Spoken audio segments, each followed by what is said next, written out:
I went to surprise my son on his first day at his father-in-law's company. I expected to see him in a boardroom, proving he'd earned that MBA.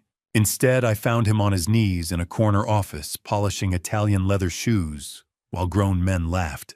"That's the only job this idiot is good for," his father-in-law sneered, pressing his polished shoe against my son's knee. 42 years of construction work. Every dollar saved. Every sacrifice. It meant nothing in that room. I said nothing. I walked out. And I made a call. 10 days later, the man who humiliated my son was the one fighting to keep his seat at that same table. Welcome to Family Revenge Stories, and thank you for spending your time with me today. Before we go any further, tell me in the comments, where are you watching from, and how old are you right now? I'm genuinely curious who's walking through these stories with me. And when you finish this story, rate it from 1 to 10. Your support truly helps me create even better stories for you. Also, please understand, this story contains some Hugh elements added for narrative and learning purposes. Any resemblance to actual names or settings is purely coincidental. But the message I'm sharing with you is meant to matter. 6 a.m. came early, but I'd been awake since 5. 42 years of construction work had trained my body to wake before dawn. Rain or shine, summer or winter, my eyes opened while the world was still dark. Old habits die hard, especially the ones earned swinging hammers and framing houses across Portland. I stood at the kitchen stove, our cast iron pan already heating up.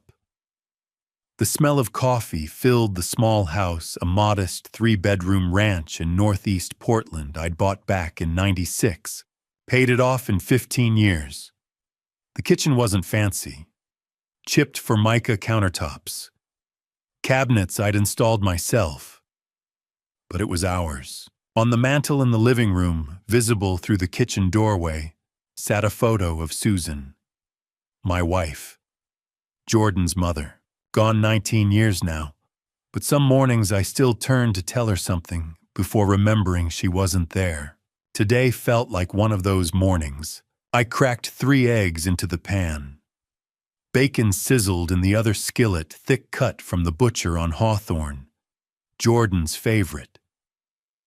I'd bought the good stuff yesterday because today mattered. His first day at Sterling Hospitality, working for his father-in-law. That last part sat heavier in my chest than I wanted to admit.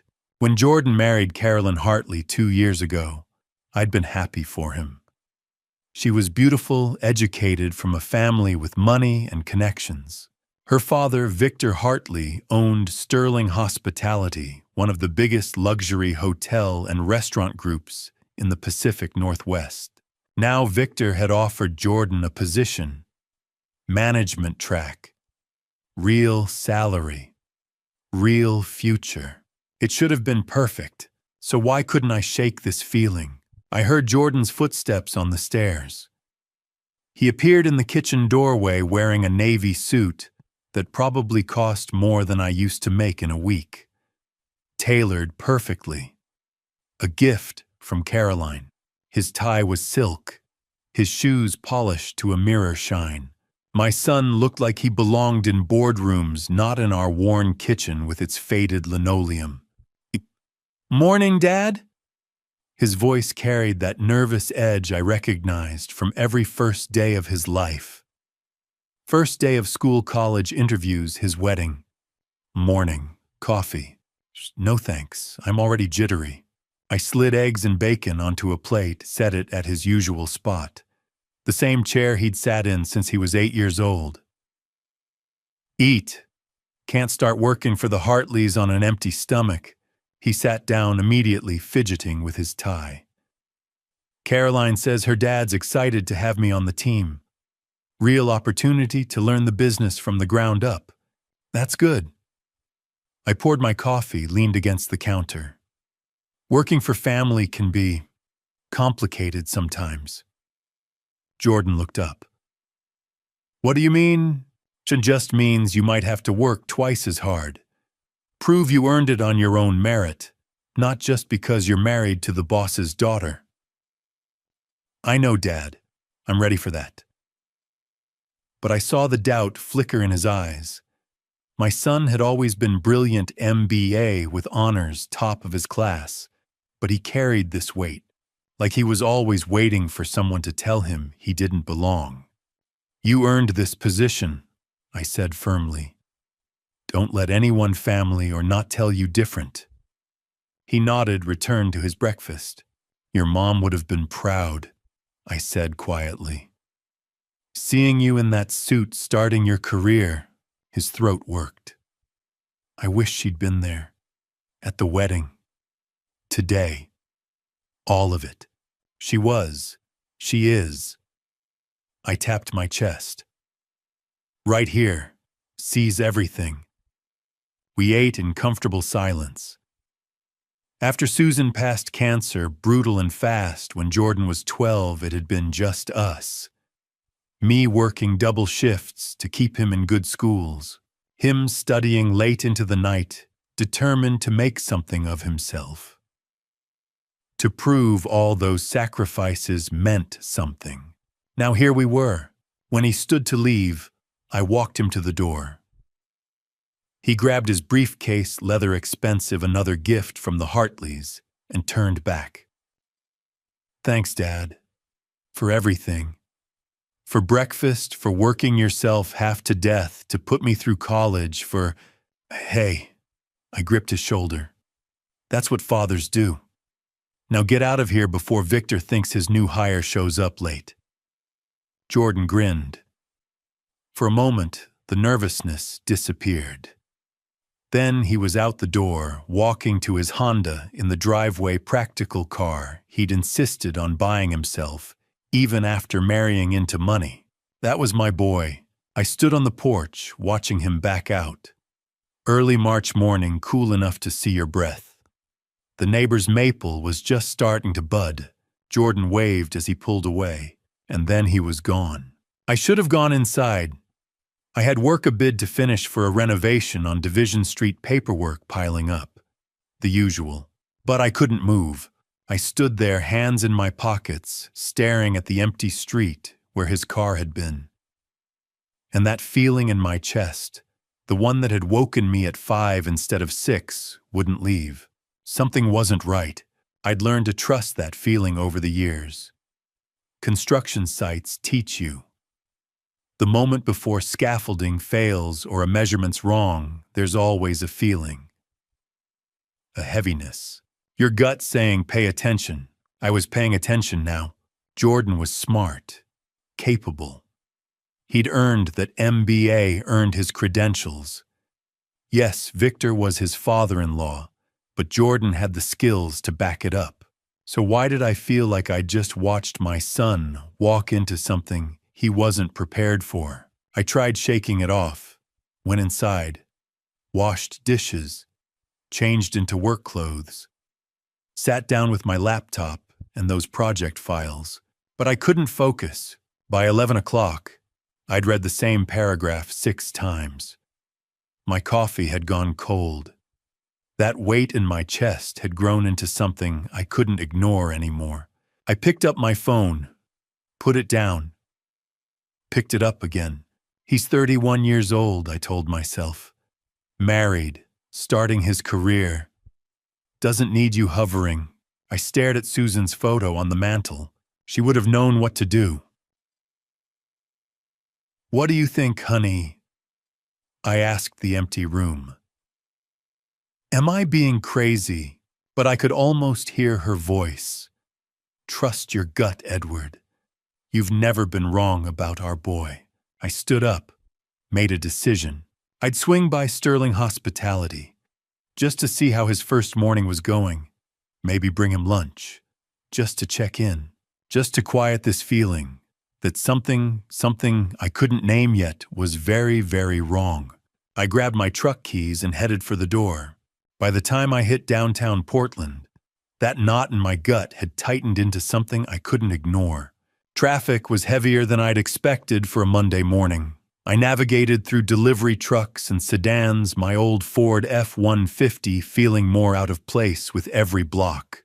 The closer I got to the financial district, the taller the buildings grew, glass and steel reaching up into the gray March sky. Sterling Hospitality's headquarters sat on a corner lot impossible to miss. 20 stories of reflective windows and polished chrome. The kind of building that said money in every line of its architecture. The kind of place where guys like me usually showed up through the service entrance with a toolbox. I pulled into the parking garage, found a spot between a silver Mercedes and a black Lexus. My truck looked like it had wandered into the wrong neighborhood. Paint faded. Dent in the passenger door from a lumber delivery gone wrong 3 years back. Work truck through and through. I sat there for a moment, hands on the wheel. What are you doing? Edward Jordan's 31. He doesn't need you checking up on him like he's in grade school. But that feeling wouldn't leave. I got out, walked toward the lobby entrance. The automatic doors whooshed open into a space that probably cost more to decorate than my entire house. Marble floors, modern art on the walls that I didn't understand. Everything clean and cold and expensive. A young woman sat at the reception desk, blonde hair pulled back, wearing a headset. Her nameplate read, Lisa Morgan. Good morning, sir. How can I help you? Professional smile. Practiced. I'm looking for my son, Jordan Foster. He started today. The smile froze. Something crossed her face, pity maybe. Fear. Her eyes flicked toward the elevators, then back to me. Oh, Mr. Foster, let me check on that for you. She reached for her phone, but I was already moving toward the elevators. Sir, maybe you should wait. I didn't wait. The elevator ride to the 3rd floor felt endless. Soft music played. The kind of instrumental stuff designed to keep you calm. It wasn't working. The doors opened onto the executive suite. Thick carpet. More art. Floor-to-ceiling windows overlooking the city. A hallway stretched ahead. Doors on either side with brass nameplates. I followed the signs. Past offices with closed doors, voices murmuring behind them. And then I heard it. Laughter. Male voices. That particular kind of laughter that comes when someone's the butt of a joke they're not in on. I rounded the corner. One door stood half open. The laughter came from inside. Something in my chest went cold. I walked quietly to that door, pushed it open, and stopped. Jordan was on his knees in the middle of a massive corner office. Mahogany desk. Leather chairs. Windows overlooking half of Portland, and my son, my boy, with his MBA and his honors degree, was on his knees on that expensive carpet. Victor Hartley sat in his executive chair, one foot propped up on Jordan's knee. My son held a yellow polishing cloth buffing the leather of Victor's shoes. Italian leather, probably cost more than Jordan's monthly rent. You missed a spot. Victor's voice dripped with contempt. Right there. Or are you as blind as you are useless? 2 men stood near the desk. Suits that cost more than my truck. One was older gray at the temples. I'd later learn his name was Charles Warren Victor's lawyer.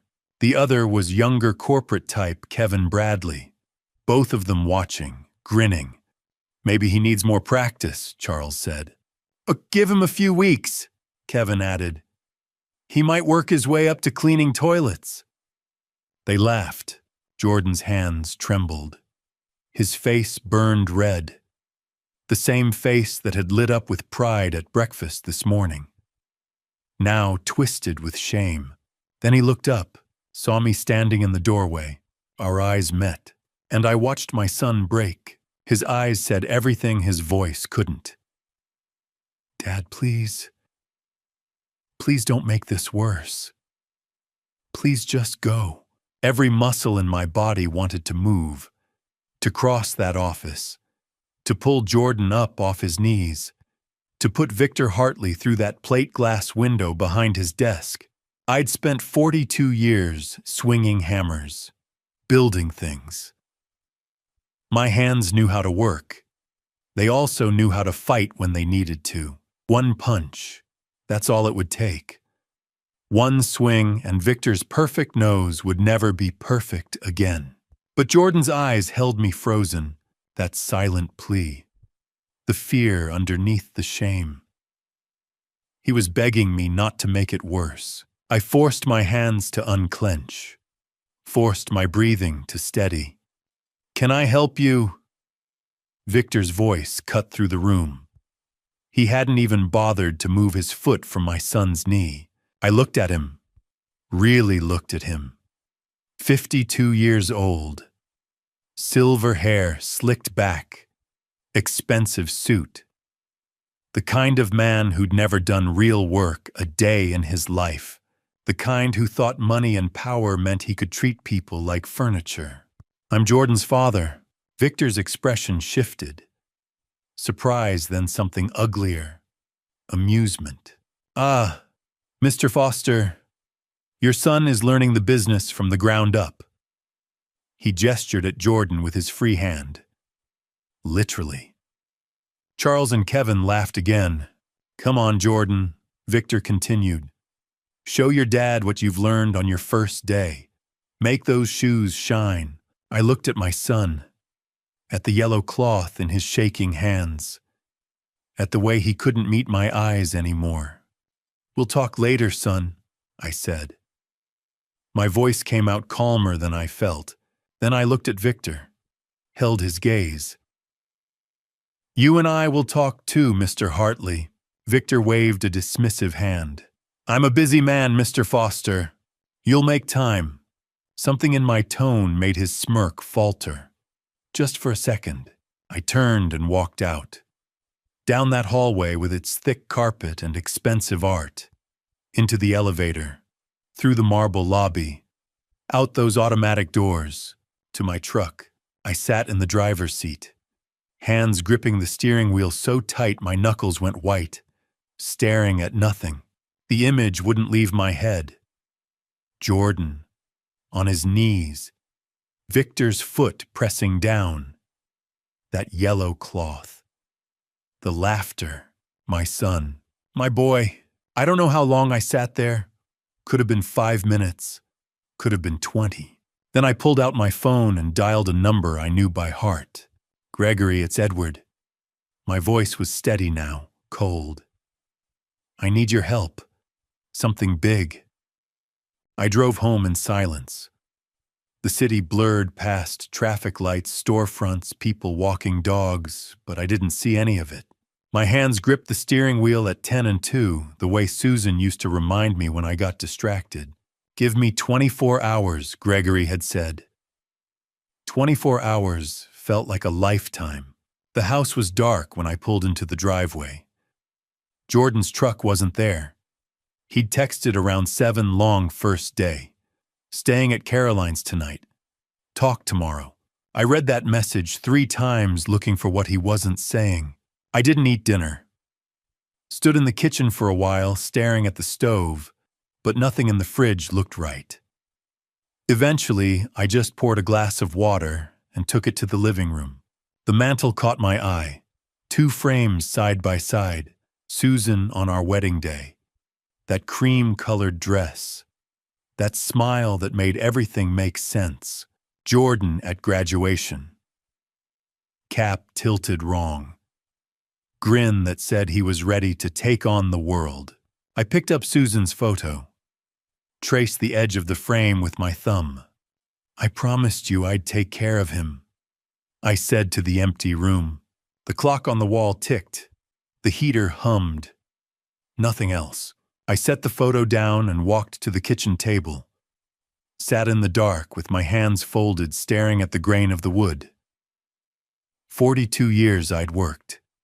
Saved every extra dollar. Lived small so Jordan could live big. And now some man in an expensive suit thought he could take my son's dignity and grind it under his Italian leather heel. What kind of father just walks away from that?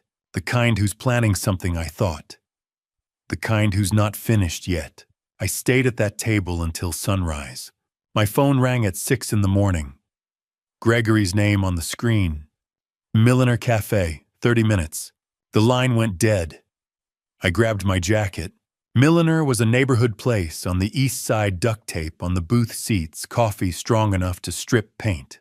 Gregory was already there when I walked in, laptop open, papers spread across the table like a battle plan.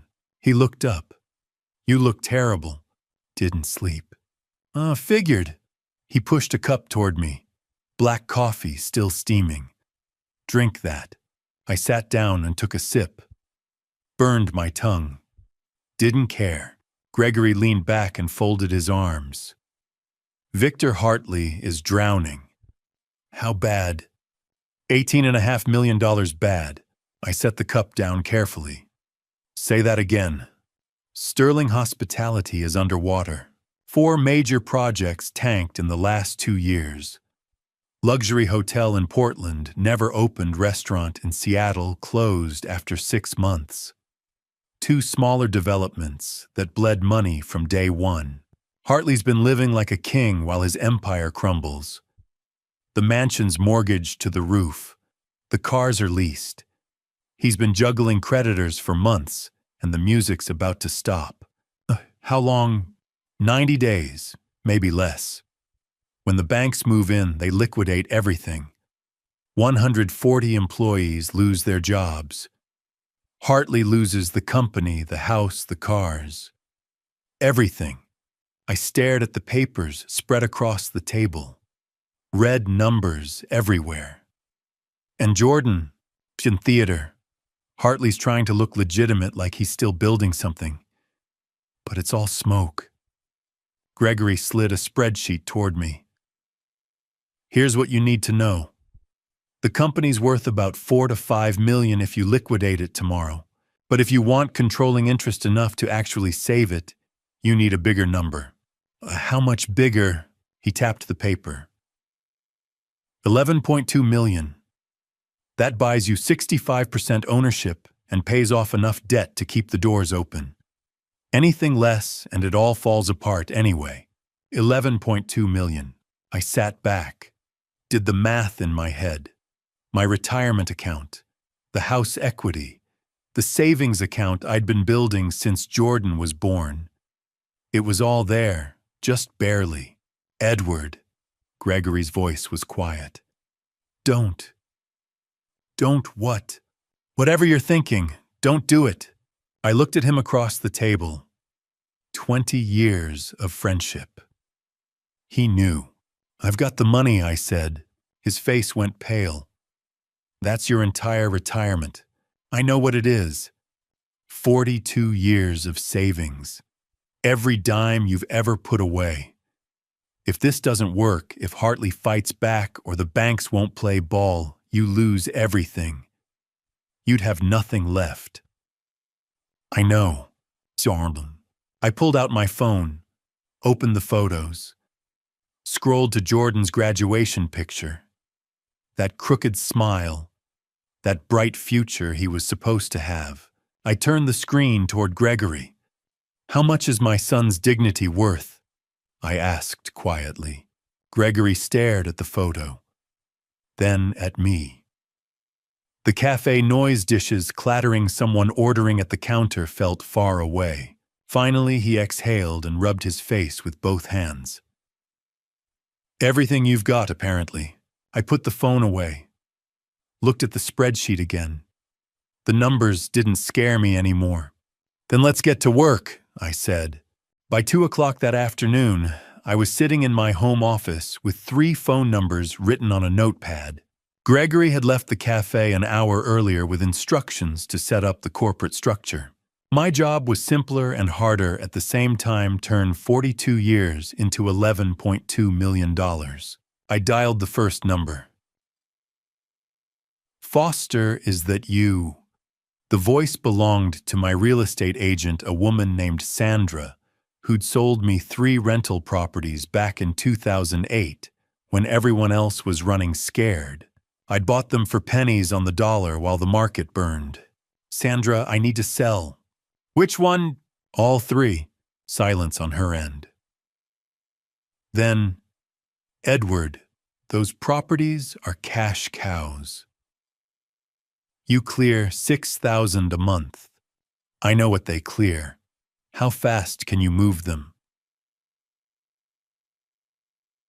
Days. Maybe a week if the buyers are serious, but do it! Whatever the market will bear. I need the money fast. She didn't ask why. 20 years in the business had taught her when to keep quiet. The second call was to my broker. Mr. Foster, what can I do for you? Liquidate everything. I'm sorry. The entire portfolio. Stocks, bonds, mutual funds, sell it all. I want cash in my account by Friday. He cleared his throat. Sir, that's... Are you sure you've been building this for decades? $500 a month since the 90s. The market's up right now. If you wait, I'm not waiting. Sell it. Another pause. Then the sound of typing. It'll take a few days to process, but I can have it done by end of week. May I ask? No, I hung up. The third call was the hardest. Eugene Davis answered on the second ring. I'd known him for 15 years, watched him work his way up from teller to senior loan officer at the regional bank downtown. Good man. Steady. Edward, how can I help you? I need to withdraw my retirement fund. All of it. The entire account. Yes. Edward, that's a significant decision. There are tax implications, penalties. I know. I need it anyway. I could hear him shifting papers. Can I ask what this is for? Family matter. He was quiet for a long moment. Okay. I'll need you to come in and sign some paperwork. We can have the funds available by Thursday. Thank you, Eugene. Edward, are you sure about this? I looked at the photo on my desk. Jordan, at 10 years old, holding his first fish. Grinning like he'd caught a whale. I'm sure. By Wednesday morning, the numbers were adding up.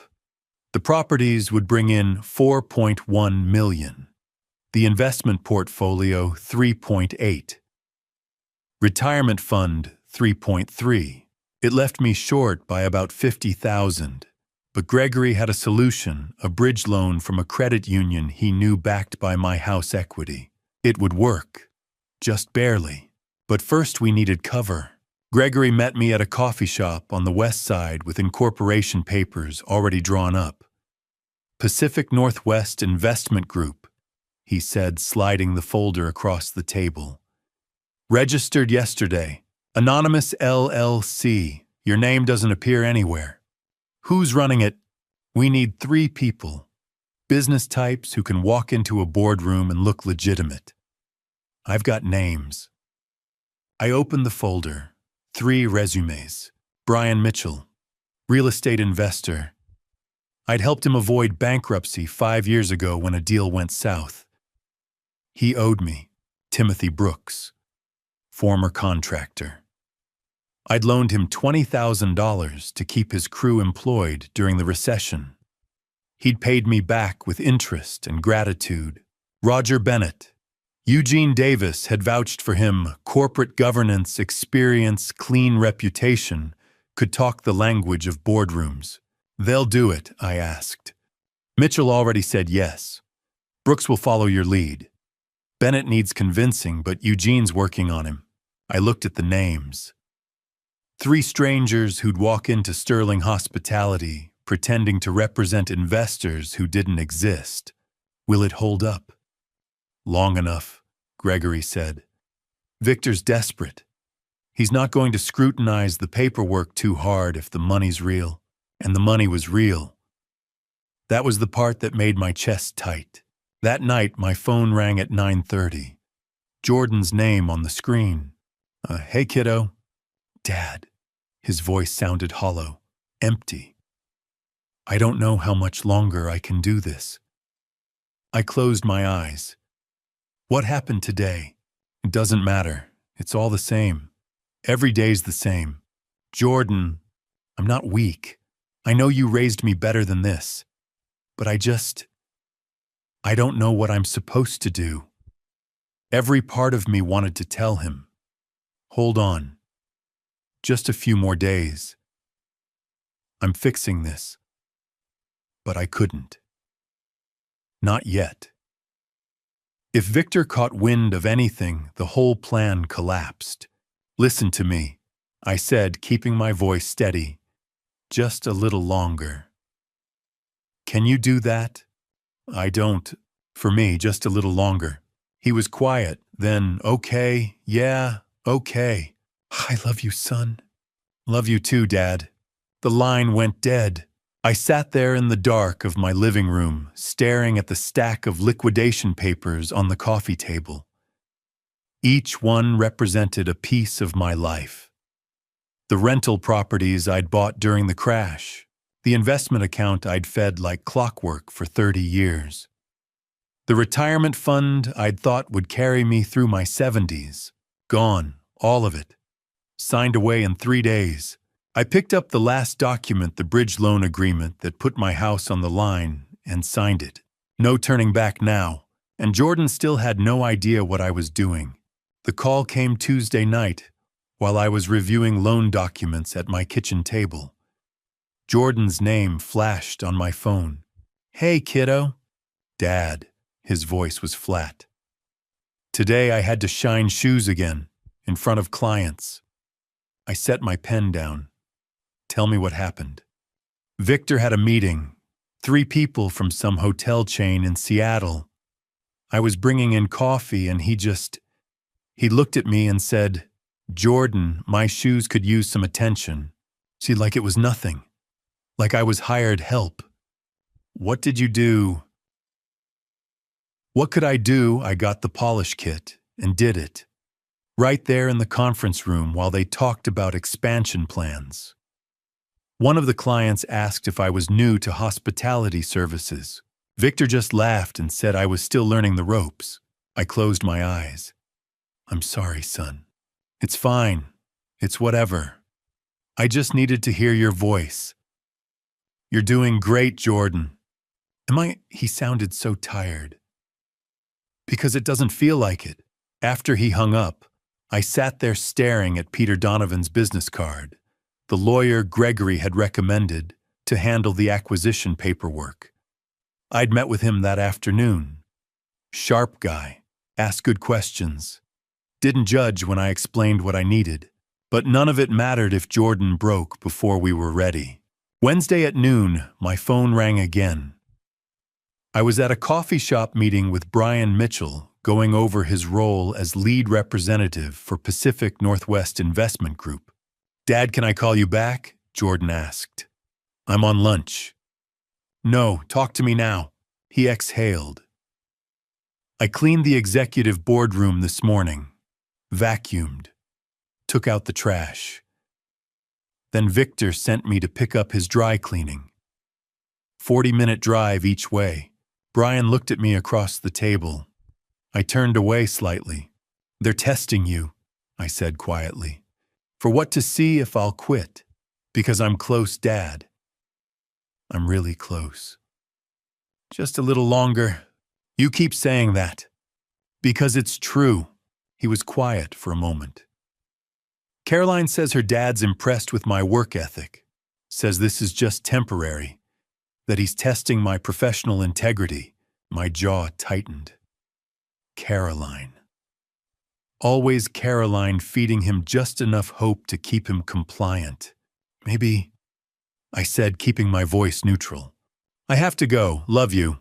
Love you too. Brian waited until I pocketed the phone. That your son, yeah. He okay. Not yet, but he will be. We went back to reviewing his script, what to say when we walked into Sterling Hospitality, how to present the investment offer, what questions to deflect. Timothy Brooks and Roger Bennett would join us tomorrow for a full rehearsal. Everything had to be perfect, because if Victor smelled anything wrong, The whole thing collapsed.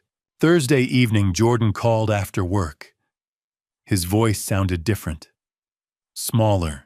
They had a business lunch today. Victor made me serve them. Serve, like a waiter. Brought out the food, refilled drinks, cleared plates. One of the clients thought I was from the catering company. Victor didn't correct him. I stood up from my desk and walked to the window. Looked out at the street where Jordan used to ride his bike when he was 8 years old. Did anyone say anything? I asked. No. Everyone just let it happen. Except this one maintenance guy, Henry. He was fixing a door nearby, and after the lunch ended, he found me in the break room. Sat down and ate with me. Didn't have to do that. Everyone else avoids me now. Henry Tucker. You know him? No, but I want to remember his name. Jordan was quiet for a second. He told me not to let them break me. Called me kid. It was the nicest thing anyone said to me all week. After we hung up, I added Henry Tucker to a list I'd started keeping. People who'd shown Jordan kindness. It was a short list. One name, but it mattered. Friday night, day 5. I was exhausted from finalizing the shell company paperwork and coordinating with Eugene Davis on the fund transfers. The properties had sold faster than expected. Sandra was good at her job. The investment portfolio liquidation would clear Monday. The retirement withdrawal was processing. $11.2 million. 42 years. Everything. My phone rang at 8 o'clock. Dad, I think it's almost over. I straightened. What do you mean? Caroline talked to me after work. She said I'm almost through this probationary phase, that things will get better soon. Her dad's going to move me to a real position next week. I heard the hope in his voice, the trust he still had in her. It made my chest ache. That's good, son. She's been really supportive through all this. I know you had your doubts about her, but she's been there for me. I looked at the papers spread across my desk. The acquisition offer Gregory had drafted. The schedule that would put Brian, Timothy, and Roger in front of Victor's board in less than a week. Caroline was lying. I knew it in my bones. This wasn't a probationary phase. This was Victor breaking Jordan down for sport while his company drowned in debt. And Caroline was his accomplice, keeping Jordan compliant with false promises. But I couldn't tell him. Not yet. If Jordan confronted Caroline or Victor, if he gave any indication he knew something was coming, they'd shut down, get defensive, make the acquisition impossible. So I had to let him suffer just a little longer. Hang in there, son, I said quietly. You're almost through it. Thanks, Dad. I knew you'd understand. After he hung up, I sat in the dark of my office for a long time. Each phone call was like a knife. Each story of humiliation, another cut. But I had to let it happen. Had to let Jordan believe Caroline's lies while I built the trap that would end it. It was the hardest thing I'd ever done, but it was the only way. Saturday morning, I walked into Peter Donovan's office with a folder full of bank statements and property deeds. His firm occupied the 3rd floor of a building, downtown, clean lines, glass walls, the smell of fresh coffee. Edward, he stood and shook my hand. Right on time. Let's go over everything. We spent 2 hours at his conference table reviewing the acquisition documents. Pacific Northwest Investment Group looked legitimate on paper-registered business, clean corporate structure, 3 credible representatives lined up. The offer was straightforward, $11.2 million for 65% ownership of Sterling Hospitality contingent on Victor Hartley stepping down from operational control. It's solid, Peter said, closing the last folder. The shell company's clean. They won't know you're behind it until it's too late. And legally no holes. None. As long as the funds clear and the board approves, it's done. Victor loses control. I leaned back in my chair. For the first time in days, I felt something close to confidence. How long until we can move? No, the funds need to settle first. Once they're in Pacific Northwest's account, we can make the formal offer. Monday, maybe Tuesday. I nodded. Let's do it. By Saturday afternoon, the money had started arriving. Sandra's sales had closed fast, 3 rental properties sold to investors who paid cash. The stock portfolio liquidation hit my account around 2 o'clock. Eugene Davis called to confirm the retirement fund withdrawal had processed. I sat at my kitchen table that evening with a calculator and a legal pad adding it all up. $4.1 million from the properties, $3.8 from investments, $3.3 from retirement, $11.2 million, exactly. 42 years of my life converted to numbers on a screen. I stared at the total for a long time.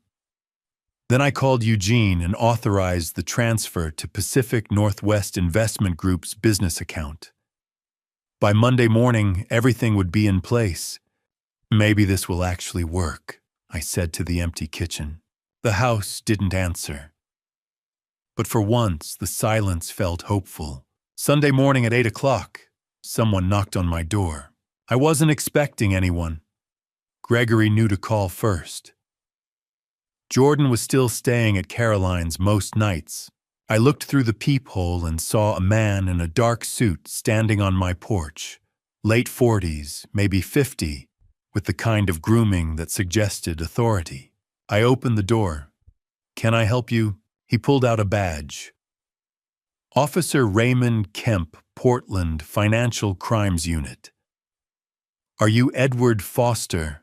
My chest tightened, but I kept my voice level. "I am. May I come in?" I stepped aside. He walked into my living room with the careful confidence of someone who'd done this before.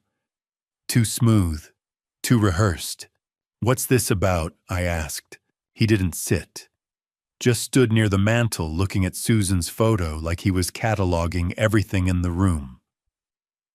"We've been monitoring some unusual financial activity associated with your accounts. Large asset sales, multiple bank transfers, patterns that triggered our automated review systems. I'm making an investment. It's all legal." "I'm sure it is." He smiled, but it didn't reach his eyes. "However, we need to freeze certain accounts pending investigation. Standard procedure for transactions of this magnitude." "On what grounds?" "Anti-money laundering protocols. When someone moves this much money this fast, we have to verify the source and destination. It's federal law, Mr. Foster." "I'm not laundering money." "I didn't say you were." The smile again.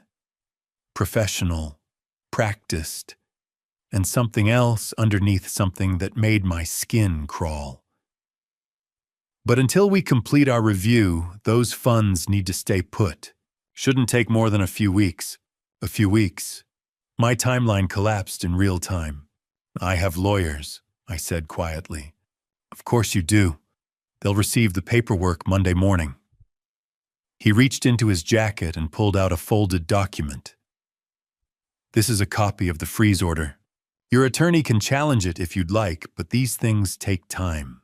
He handed me the paper. Our fingers touched for a second, and that's when I saw it, the way his mouth curved, the cold satisfaction in his eyes. I'd seen that expression before. On Victor Hartley's face when my son was on his knees. Kemp walked to the door, then turned back. "Have a good day, Mr. Foster. We'll be in touch." He left. I stood there holding the freeze order, watching through the window as he got into an unmarked sedan and drove away. Then I grabbed my phone and called Gregory.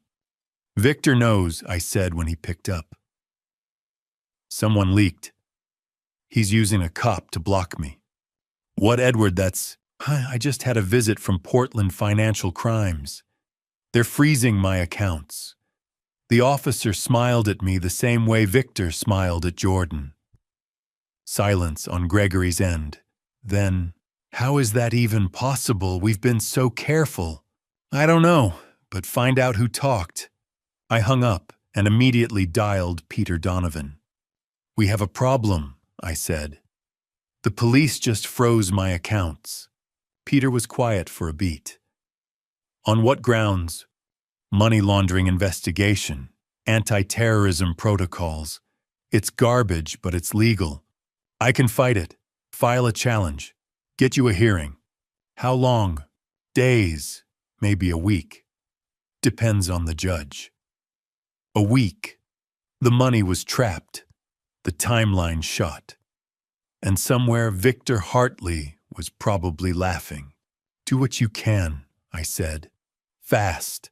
After I hung up, I sat on my couch and read the freeze order 3 times. Professional language, proper legal format, everything technically correct. But it wasn't about the law. It was about control. I was fighting on 2 fronts now, the business deal and a corrupt cop. And Victor had just shown me he had reach I hadn't anticipated. But he'd also shown me something else he was scared enough to strike first, which meant I was close. At 2 o'clock Sunday afternoon, I was back in Peter Donovan's office staring at a stack of legal briefs that might as well have been written in another language. I can file a motion, Peter said, tapping his pen against the desk. Challenge the freeze on constitutional grounds. But getting your accounts unlocked will take time. Maybe weeks. I don't have weeks. The banks will foreclose on Sterling in 90 days. I understand. But the system moves at its own pace, Edward. Kemp filed everything properly. We have to work within the law. I stood and walked to the window. Downtown Portland stretched out below traffic, pedestrians, people living normal lives while mine fell apart. Do what you can, I said. Fast as possible. I will. I left his office with nothing resolved. Victor had bought himself time and I was stuck playing defense. I was driving home when my phone rang at 4 o'clock. Jordan's name on the screen. I answered immediately. Hey, kiddo. Dad. His voice sounded wrong, shaking, broken in a way I'd never heard before. I pulled over. What happened? I need to tell you something. Okay, I'm listening. He took a breath. I could hear it rattle. I was working from home this afternoon. Victor sent me back with some paperwork to review. Caroline was in the next room on the phone. She didn't know I could hear her. My chest tightened. What did she say? She was talking to someone. Maybe a friend. I don't know. Another shaky breath. Dad, she said she's not pregnant. She told me she was pregnant to make me stay. To keep me from quitting. The world went very still. She said what? She's not pregnant. She never was. She lied to me. His voice cracked. That's the only reason I kept going back. I thought we were building something. For our kid. For our family. I gripped the steering wheel with my free hand. Jordan. I confronted her after the call ended. Asked her to tell me the truth. He laughed, but it was hollow. She didn't even try to deny it.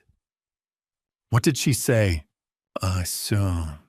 She said I embarrassed her, that she never wanted to marry me in the first place. Her dad arranged it. She needed me to stay long enough to prove what kind of person I really was. What does that mean? Lesser than them. That's what she said. Lesser than us. Like I was some kind of experiment. I closed my eyes. I'm sorry, son.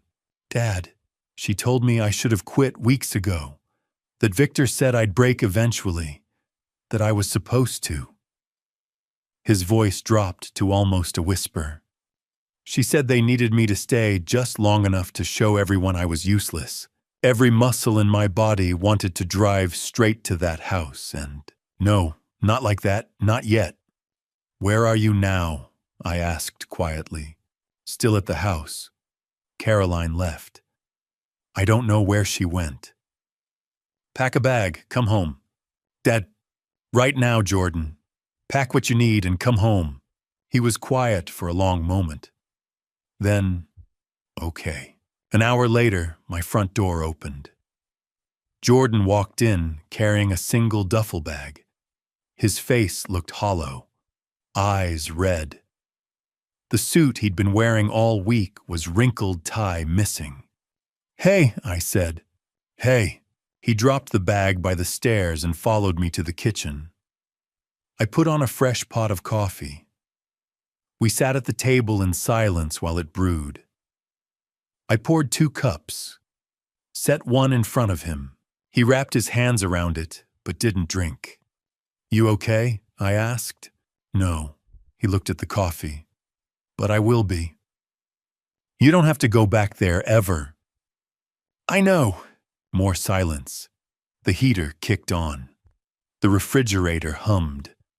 Normal sounds in a house that suddenly felt like a refuge. Then Jordan lifted his head. His eyes were different. Still hurt, but something else underneath. Something harder. "Dad," he said quietly. "I don't want to be a victim anymore." I set my cup down. "You're not a victim." "I have been. For 9 days I let them break me down. Let Victor humiliate me. Let Caroline lie to me." He looked directly at me. "But I'm done with that." "Jordan, well, I know you're planning something." His voice was steady now. "You've been too calm, too quiet. The way you kept telling me to hang on just a little longer, you weren't just being supportive. You were buying time." I didn't say anything. "Tell me," he said.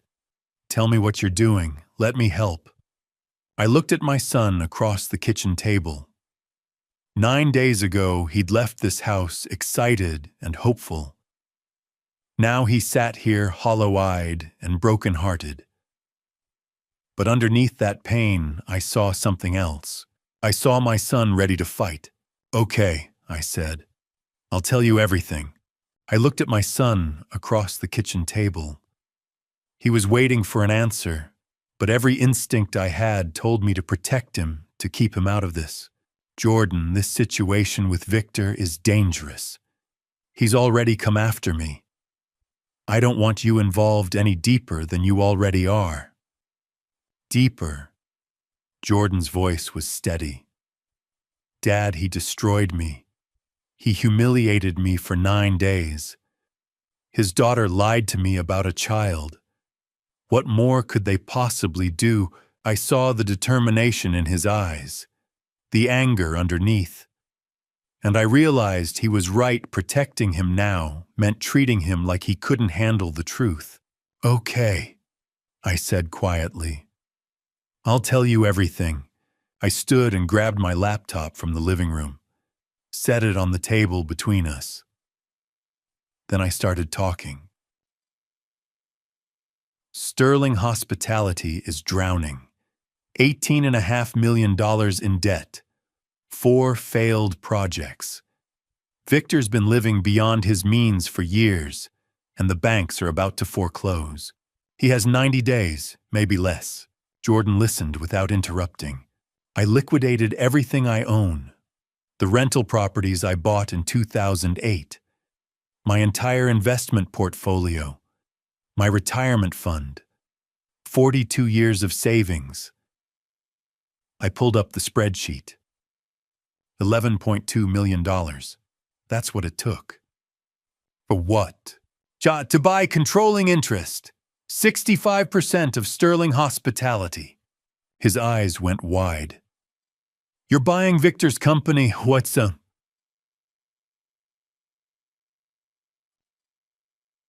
I created a shell company, Pacific Northwest Investment Group. 3 men are going to walk into Sterling's boardroom and make an offer Victor can't refuse. Brian Mitchell, Timothy Brooks, Roger Bennett. Good men who owe me favors. They'll be the public faces. Victor won't know I'm behind it until it's too late. Jordan stared at me. You were going to use everything you have. For me. Not just for you. For justice. And because you deserve to work somewhere you're respected. Somewhere you can prove what you're actually capable of. His voice caught. Dad, but there's a problem. I closed the laptop. A police officer showed up at my door yesterday morning. Raymond Kemp, Financial Crimes Unit. He froze my accounts. Said it was standard procedure for large transactions, but I know better. Victor's using him to block me. So what do we do? My lawyer's fighting it. But it takes time. And time is what we don't have. Jordan leaned forward. Then let me help. 2 heads are better than 1. It's risky. If Victor figures out what he already knows you're his enemy, Dad. He sent a cop to your door.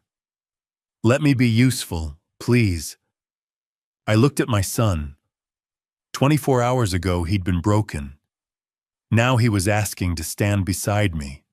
All right, I said. Let's figure this out together. Jordan pulled the laptop toward him. This Officer Kemp. Something's off about him. Let me dig into his background.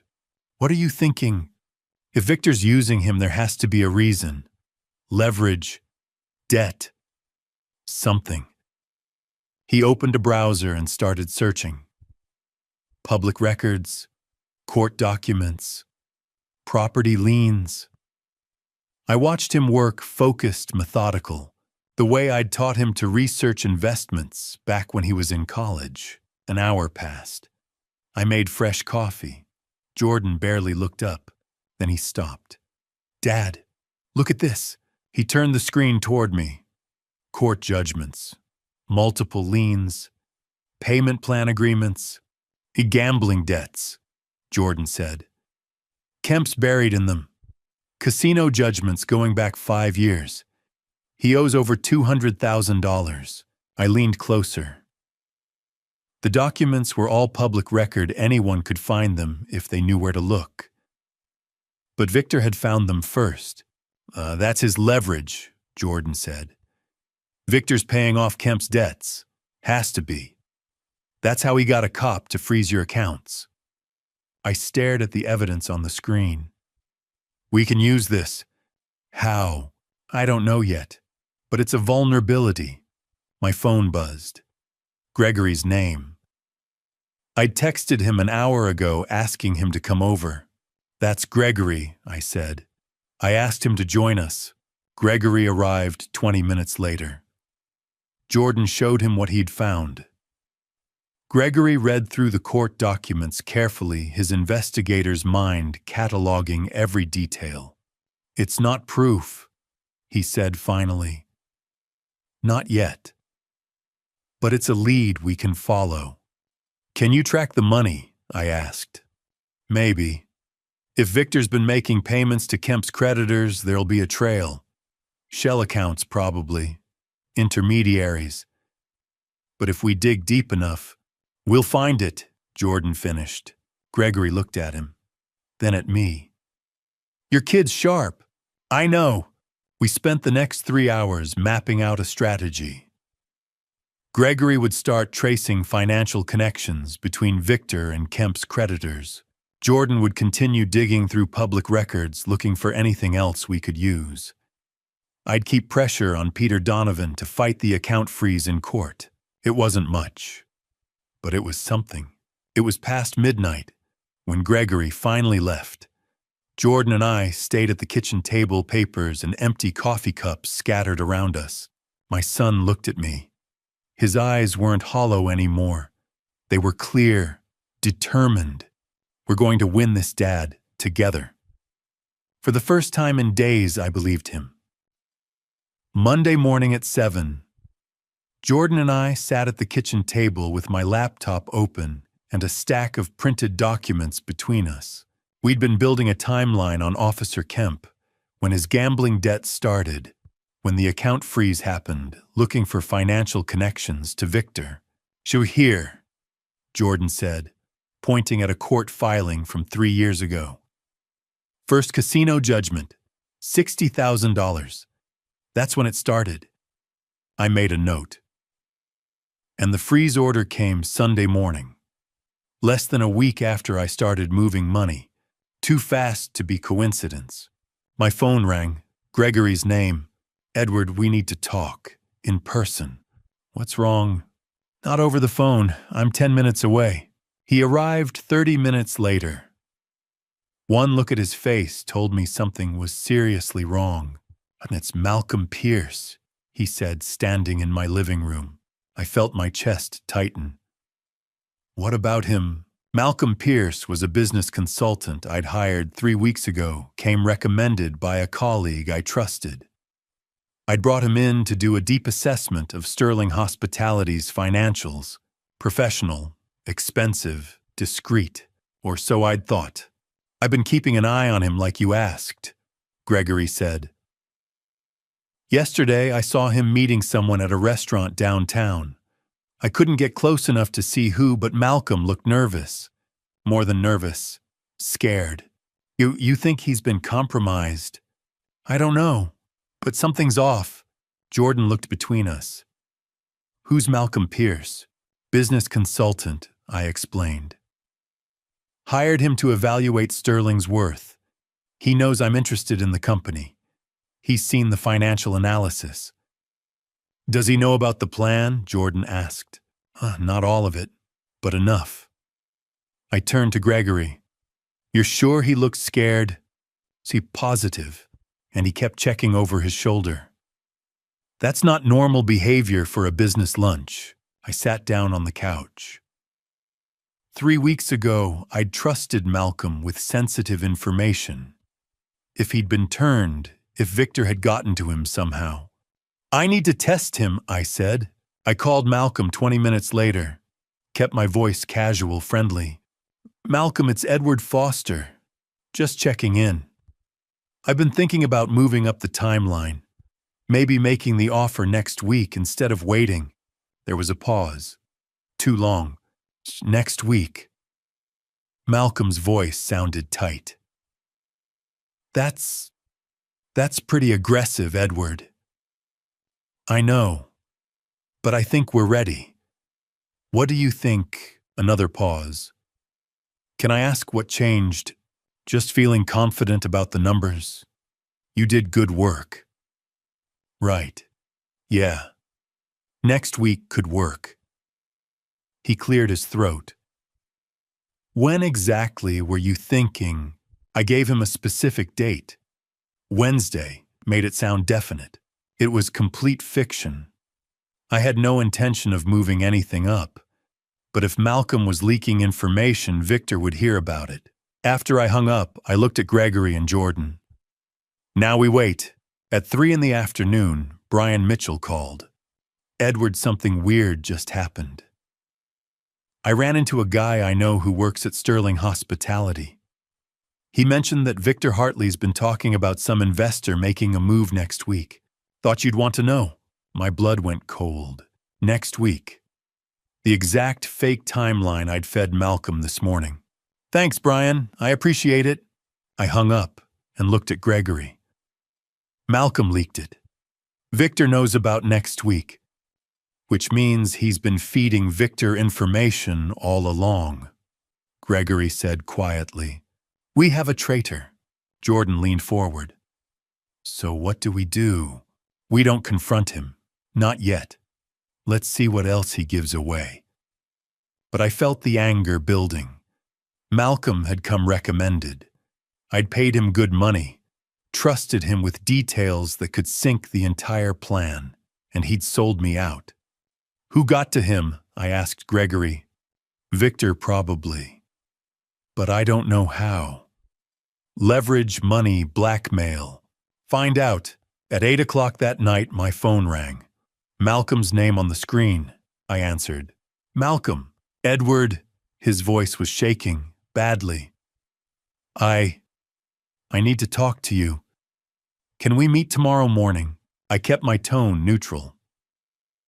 Sure, Malcolm. Where?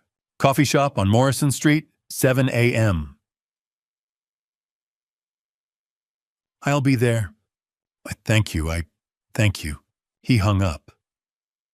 I set the phone down and looked at Gregory and Jordan, who'd both stayed for dinner. He's going to confess, I said. How do you know? Jordan asked. Because he's terrified, and people who are terrified make mistakes. That night, I barely slept. Malcolm Pierce had been part of this plan from the beginning. I'd trusted him, paid him, and he'd been feeding information to Victor the whole time. The question now wasn't whether he'd betrayed me. The question was, how much had he told Victor, and did I still have a chance to win?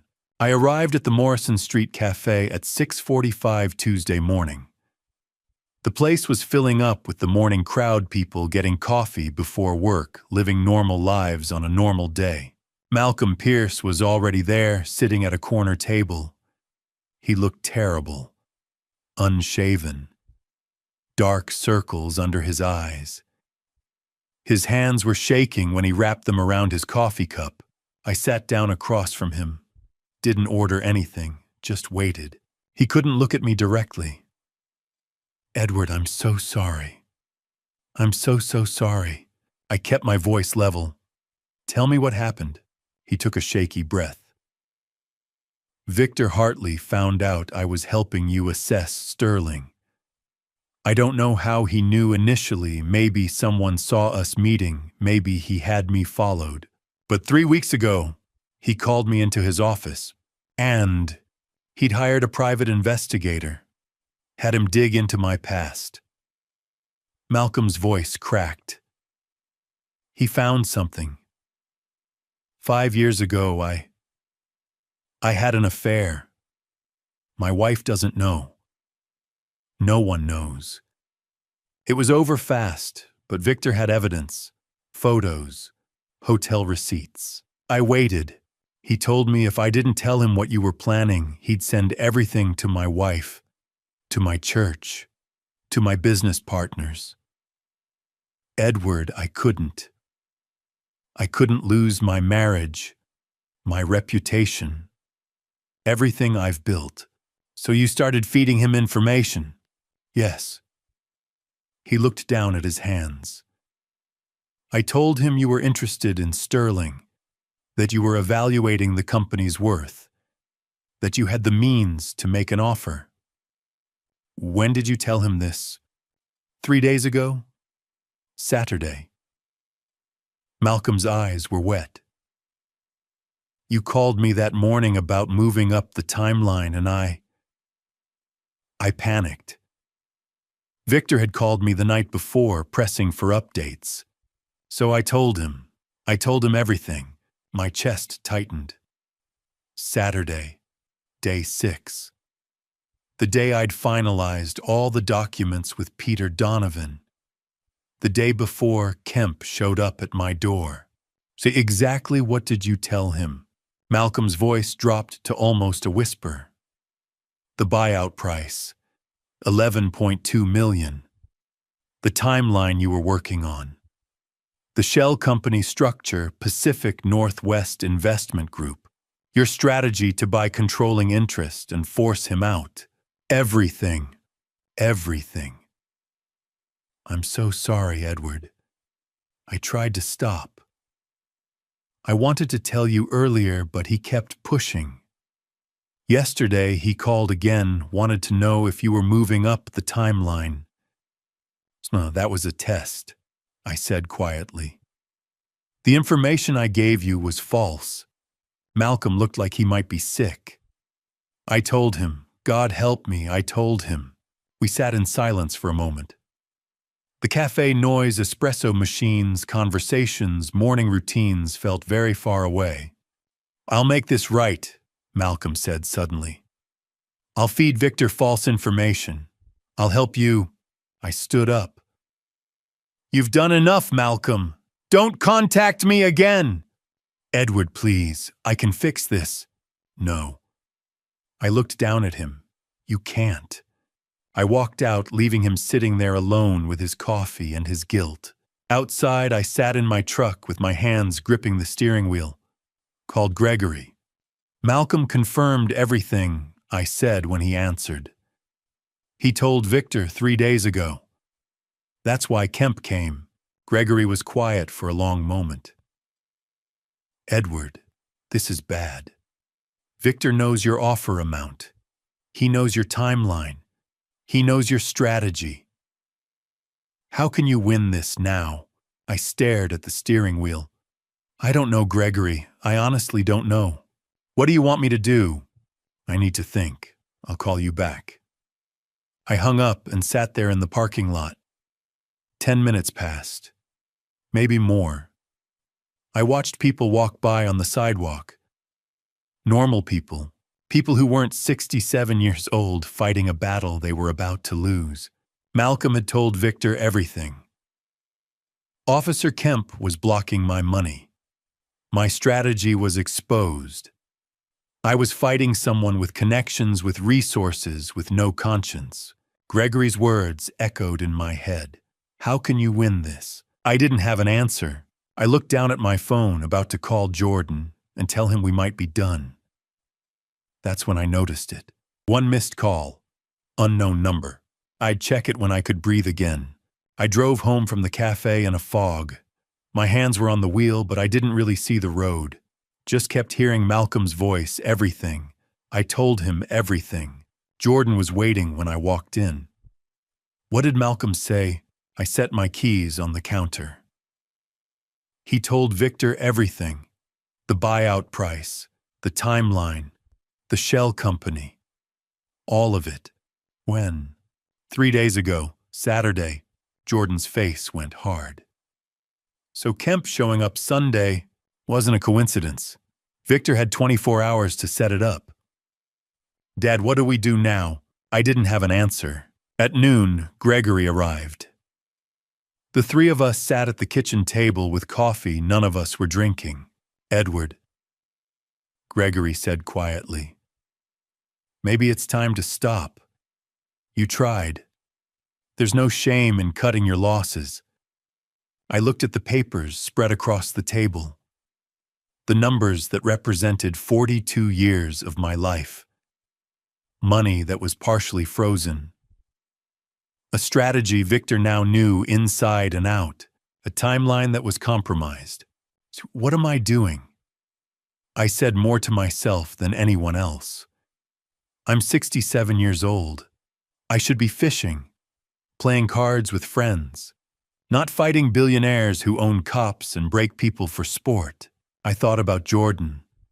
9 days of humiliation, being forced to shine shoes, to serve lunch like hired help, to believe his wife was pregnant when she was lying to his face, and now maybe all of it was meaningless. Maybe I'd gambled everything and lost. Maybe Gregory's right, I said. Maybe I can't win this. Jordan's chair scraped back. He stood up. Dad. No, I looked at him.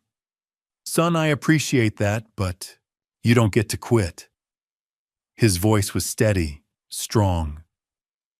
You taught me to stand up, after Mom died, after I got rejected by 3 colleges, after Caroline, after everything. You always said the same thing, 1 more round. When I wanted to give up, you made me go 1 more round. He looked at me across the table. Now I'm saying it to you. 1 more round, Dad. I stared at my son. Saw the man he'd become. The strength I'd helped him build now being offered back to me.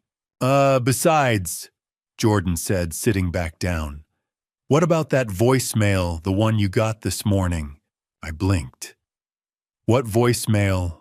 Your phone. You have a notification. I pulled out my phone, looked at the screen. 1 missed call. 1 new voicemail. Timestamp 6:30 a.m., right when I'd been sitting across from Malcolm. Unknown number. Portland area code. I hit play and put it on speaker. A man's voice came through. Younger than me. Calm. Serious. Mr. Foster, my name is Daniel Cross. I know you're trying to buy Sterling Hospitality. I know Victor Hartley is fighting you. I can help you destroy him. I have evidence, things that will end him completely. But I need your help to make them public. Meet me tonight. Riverside Park by the river. 6 p.m. Come alone. I'll be at the North Bench. I'll wait until 6:30. If you don't come, I'll understand. But if you want justice, Mr. Foster, I'm your last chance. The message ended. We sat in silence. Gregory Jordan and I staring at the phone. "Oh, could be a trap," Gregory said. "Victor setting you up." "Or it could be real," I said. Jordan leaned forward. "Who is Daniel Cross?" "I have no idea." Gregory shook his head. "Edward, this is exactly the kind of thing Victor would do. Lure you somewhere isolated, get you on record doing something questionable. Or," I interrupted, "this is someone who actually has something on Victor. Someone who needs help as much as I do." I looked at the clock on the wall. 2 in the afternoon. 4 hours until the meeting. "I'm going," I said. "Edward Asawank. And everything about this has been dangerous, Gregory. One more risk won't kill me." "It might," Gregory said quietly. Then it does." I stood up. "But I'm not quitting. Not after what Jordan just said. Not after everything." Jordan stood too. "I'm coming with you." "No." The message said, "Come alone." "Dad." "It's no, son. If this is a trap, I'm not bringing you into it. If it's real, I need you here safe." I put my hand on his shoulder. "One more round. That's what you said. Let me take this one." At 5:45, I drove to Riverside Park. The sun was setting over the Willamette River, painting the water orange and pink. I parked in the small lot and walked toward the North Bench. A man was sitting there, maybe mid-30s, wearing a dark jacket and jeans. He was looking out at the water. When I got close, he stood and turned to face me. "Wait. Stop right here." The 4 words Daniel was about to say would change everything I thought I knew about Victor Hartley. "Before I reveal what he said, I need to know you're still following this journey. Comment, I'm here right now. And one important note, the story ahead contains fictionalized elements for educational purposes. If that's not for you, no hard feelings, you can stop right now. But if you want to know how this story ends, keep watching. Trust me, you won't see this coming." "Mr. Foster," he said quietly, "thank you for coming. My name is Daniel Cross." He paused, met my eyes.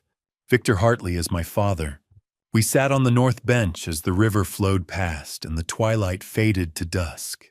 Daniel Cross looked at me with sharp eyes, mid-30s, self-possessed, with an underlying determination I recognized, because I'd seen it in my own mirror. I studied his face, looking for traces of Victor Hartley. Maybe in the jawline. Maybe in the way he held himself shoulders back like he was braced for a fight. "You said Victor Hartley is your father," I said carefully.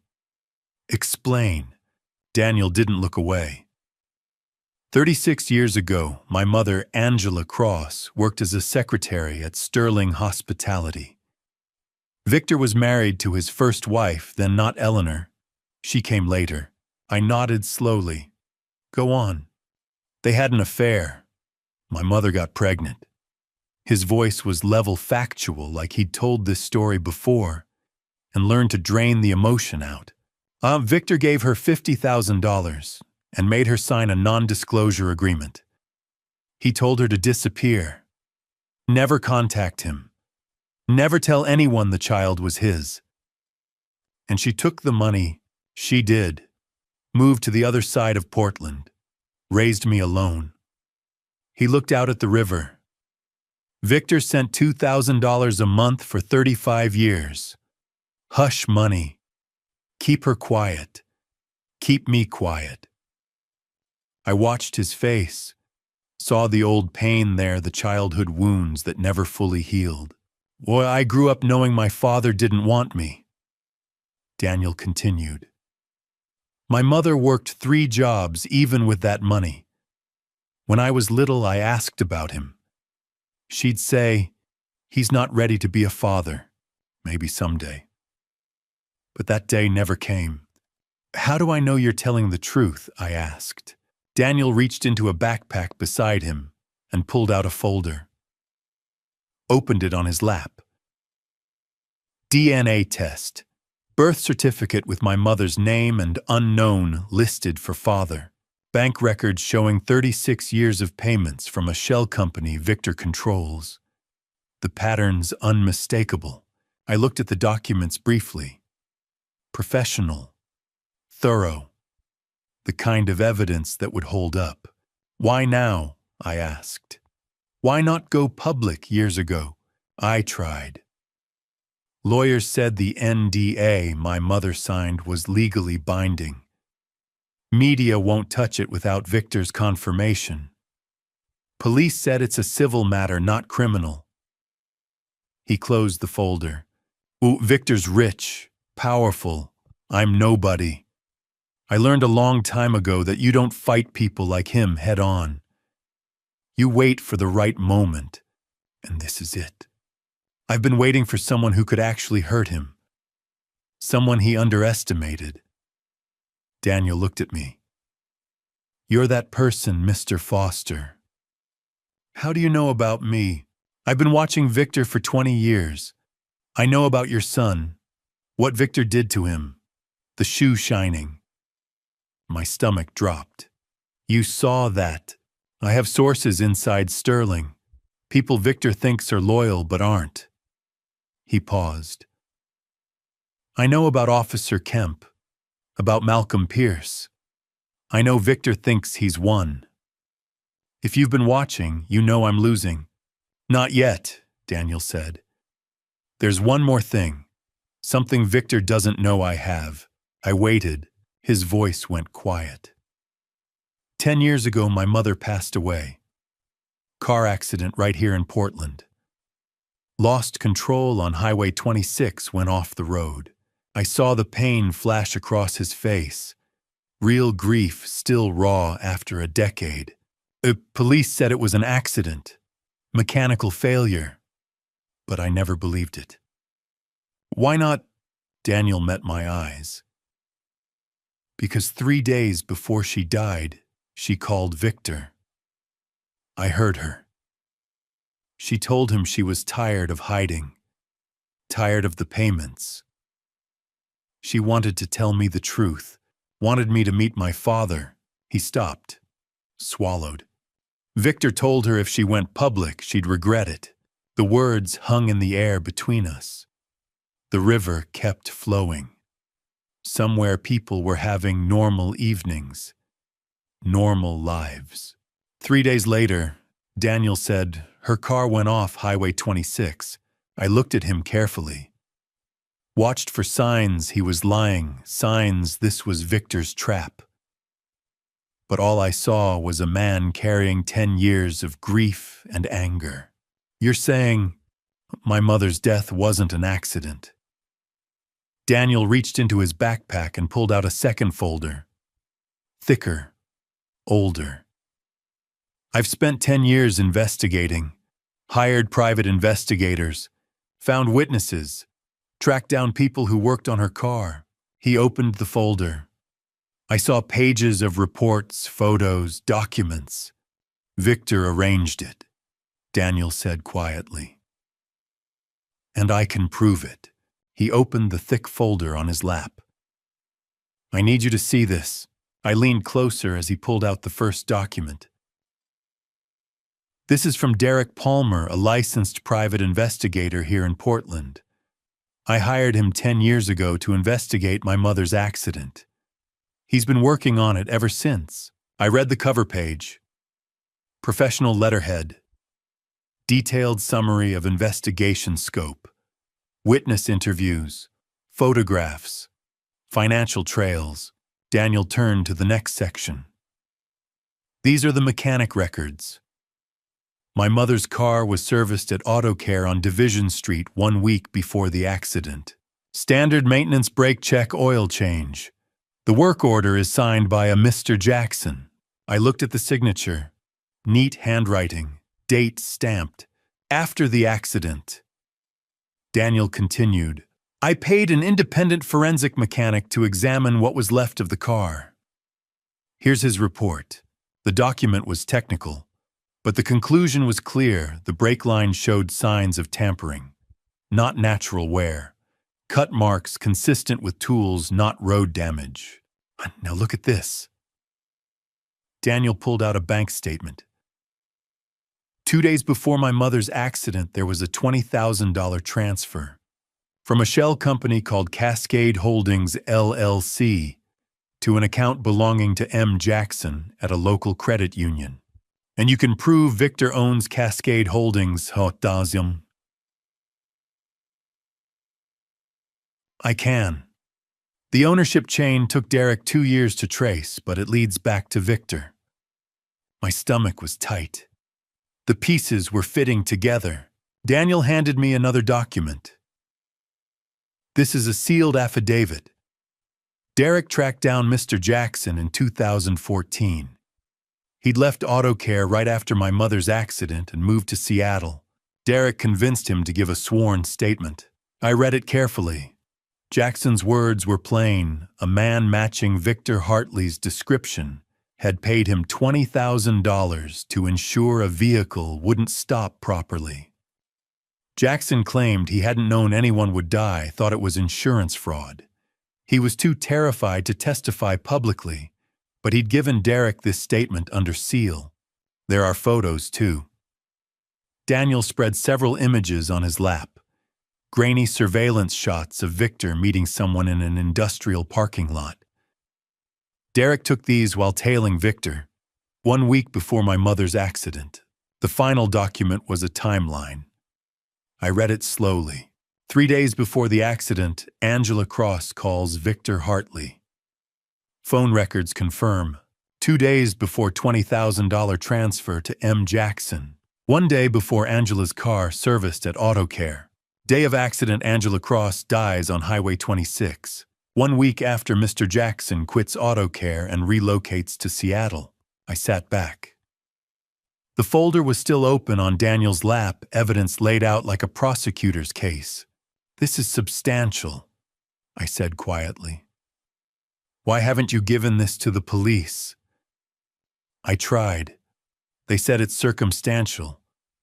Proving Victor owns the shell company is complicated. Jackson won't testify publicly. He's terrified Victor will come after him. The statute of limitations is murky. The district attorney said without Jackson's public testimony or a direct link proving Victor gave the order, they won't prosecute. But if this became public, Victor's reputation would be destroyed. Business partners would run. Banks would call his loans immediately. Even if he's never criminally prosecuted, the court of public opinion would end him. I looked at Daniel. Why me? Why now? Why not release this yourself? Because I'm nobody. If I go public, Victor's lawyers bury me. They destroy my credibility. They sue me for defamation for years. I can't fight that. Daniel met my eyes. But you have leverage. You're trying to buy his company. You have business associates, a platform. If you present this evidence to Sterling's board of directors during the buyout process, they have to act. You want me to use this to force him to sell? I want justice for my mother. You want justice for your son. We can help each other. I studied his face, saw sincerity, pain, determination. Victor has connections. I said. Officer Kemp, for example. How do I know he won't come after you after me? He will. That's why we move fast. We present everything at once. A public board meeting. Multiple witnesses. He can't silence all of us. I thought about Jordan, about the plan, about everything on the line. If I do this, I said slowly, I'm not just buying a company. I'm accusing a man of taking another person's life. Daniel's voice was steady. Of taking my mother's life. Yes, I looked out at the river, thought about my son on his knees, about Angela Cross who'd wanted her son to know his father, about justice and revenge and the thin line between them. I turned back to Daniel. If I help you with this, there's no going back. For either of us. Daniel looked me in the eye. I've been ready for 10 years, Mr. Foster. Question is, are you ready? I extended my hand. Call me Edward. We shook. Let's destroy him, I said. At 8 o'clock that night, I brought Daniel Cross home. Gregory and Jordan were already there, waiting in my living room. The tension was immediate. Gregory stood when we walked in his investigator's instincts on high alert. This is Daniel Cross, I said. He has information about Victor Hartley. Gregory's eyes narrowed. How do we know this isn't Victor's trap, sending someone to gain our trust, extract our plans? Daniel set his backpack on the coffee table. Calm, unhurried. Because Victor doesn't know I exist. He erased me 36 years ago. He pulled out the folder, handed Gregory the DNA test, the bank records, Derek Palmer's PI license and reports. Gregory examined each document with professional skepticism. Why now? Why contact Edward? I've been watching Victor for 20 years. When I saw Mr. Foster's battle starting, I recognized my opportunity. Someone he'd underestimated. Someone with leverage. Jordan stepped closer. You said Victor's your father. Did he do to you what he did to me? Daniel looked at Jordan. Really looked at him. Worse. He destroyed your confidence. He erased my existence. Like I never existed at all. Something passed between them. Recognition. Two men who'd been broken by the same person. I'm sorry about your mother, Jordan said quietly. I'm sorry about what he did to you. Nobody deserves that treatment. Gregory was still examining documents.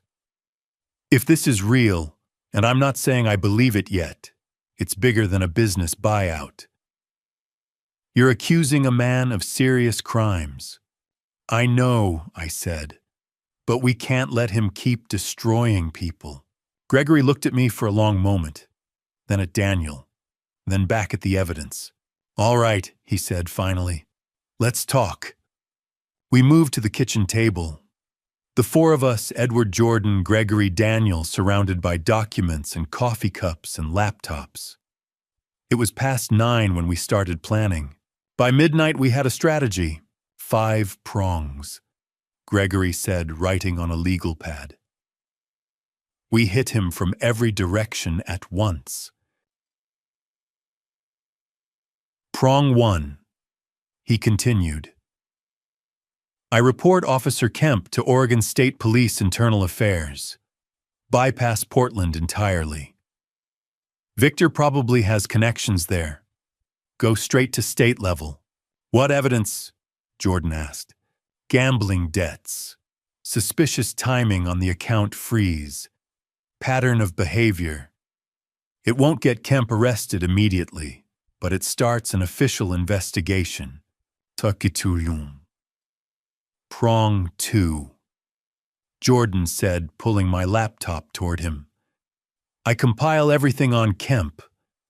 Public records timeline, financial irregularities. Give the state investigators a complete dossier.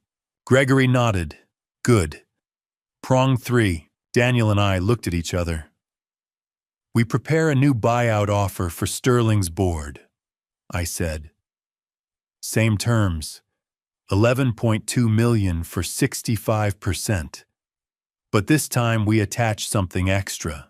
A summary, Daniel added. Evidence about my mother.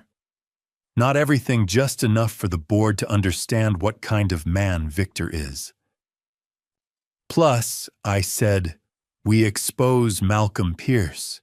Show the board he was feeding Victor information. Discredit anything Victor claims to know about our plans. Prong 4, Gregory said. Daniel attends the board meeting, reveals his identity, presents evidence directly. Daniel nodded. They need to hear it from me. See my face. It can't just be documents. And Prong 5, I said. We move fast. Tomorrow. We don't give Victor time to counter. Gregory looked up. Tomorrow, that's so aggressive. I know. But every day we wait is another day for Victor to figure out what we're doing. We're still on day 9, Jordan said, checking his phone. It's almost midnight. If we move tomorrow, day 10, can we get a board meeting that fast? Brian Mitchell can, I said. He's got connections. If I call him tonight, tell him it's urgent, he can arrange an emergency session for tomorrow afternoon. Gregory drummed his fingers on the table. All right. Task assignments. Jordan, you work overnight on the Kemp dossier. I'll contact state police first thing tomorrow morning, file the formal complaint. Edward, you call your business associates, Mitchell, Brooks, Bennett. Brief them. Make sure they're ready to walk into that boardroom. And me? Daniel asked. You, Gregory said, review your evidence. Get ready to look Victor Hartley in the eye and tell him what he did. We worked through the night. Coffee kept us going. Documents spread across every surface. Jordan at the laptop compiling records. Gregory on his phone making notes for his state police report. Daniel and I reviewing the buyout proposal, deciding what to include for the board. Around 2 in the morning, I made sandwiches. We took a break, standing in my kitchen, eating turkey and cheese like it was a normal night. Jordan and Daniel stood together by the sink. I heard them talking. Different methods, Daniel was saying, but identical cruelty. He destroyed your confidence. He erased my existence. But we're still here, Jordan said. We survived him. We did. And tomorrow we make sure no one else has to. Gregory pulled me aside, kept his voice low. Edward, if this works, you're a genius. If it fails, I lose everything, and I make myself a powerful enemy. He's already your enemy, but yes. I looked across the kitchen. My son, my best friend, a stranger who'd become an ally. Then we can't afford to fail. By 3 in the morning, we had a battle plan. Every piece in position, every move calculated. The 4 of us stood up from that table, exhausted but ready. Daniel looked at me. Tomorrow. He corrected himself. Today. Today we end this. I nodded. Together. Day 10 was about to begin. The final battle had come. We slept for 2 hours. Maybe 3. At 6 in the morning, I was back in the kitchen making coffee and frying eggs for 4 people who looked like they'd been through a war. Final review, Gregory said, pouring his 3rd cup. Everyone clear on their role. We went through it one more time. Then at 7 o'clock, we split up. Gregory drove to Salem, Oregon's state capital, an hour south. He called me at 9:30 from the Oregon State Police Internal Affairs Office. Filed the complaint, he said. Showed them everything. Kemp's gambling debts from public records. The suspicious timing on your account freeze. The pattern. They're taking it seriously, Edward. Different jurisdiction from Portland. They're opening an immediate investigation. How immediate? They're sending someone to interview Kemp this afternoon. One prong down. Jordan stayed at my house with his laptop compiling the comprehensive dossier on Kemp. Court records, property liens, a timeline of debts cross-referenced with the account freeze. He created a visual document that made the correlation impossible to miss. At noon, he called. Dossier's done. Sent it to the state police. They're moving fast, already requested additional financial records from Portland PD. He'd also put together everything on Malcolm Pierce. The timeline of his betrayal. Proof he'd been feeding Victor information. Anything Victor claimed to know about our strategy could now be discredited. 2 prongs down. I spent the morning coordinating. At 8, I called Brian Mitchell. We're moving today. Emergency board meeting at 2 p.m. Are you ready? Ready. Timothy and Roger are with me right now. At 9, I met Peter Donovan at his office. Gave him the brief version of our plan. He listened carefully, made notes, asked the right legal questions. It's aggressive, he said finally. But it's legal. Sterling's board has a fiduciary duty to consider serious allegations against their CEO. If you present credible evidence of criminal behavior, they have to act. By 10 o'clock, I'd finalized the buyout documents. $11.2 million for 65% of Sterling Hospitality. Same terms as before, but this time we attached something extra, a summary of Daniel's evidence. Not the full details, just enough to make the board understand what kind of man they were dealing with. Eugene Davis at the bank confirmed we had enough liquid cash for the deposit, despite Kemp's freeze on some accounts. At noon, Brian called back. I delivered the offer and evidence summary to the board members. Gerald Chambers, Albert Griffin, Dorothy Clark, and the others. Chambers called me 10 minutes ago. He said, and I quote, "These allegations are extremely serious. We need to hear this directly. Emergency meeting approved for 2 p.m. 3 prongs down. Daniel spent the morning reviewing his evidence with me.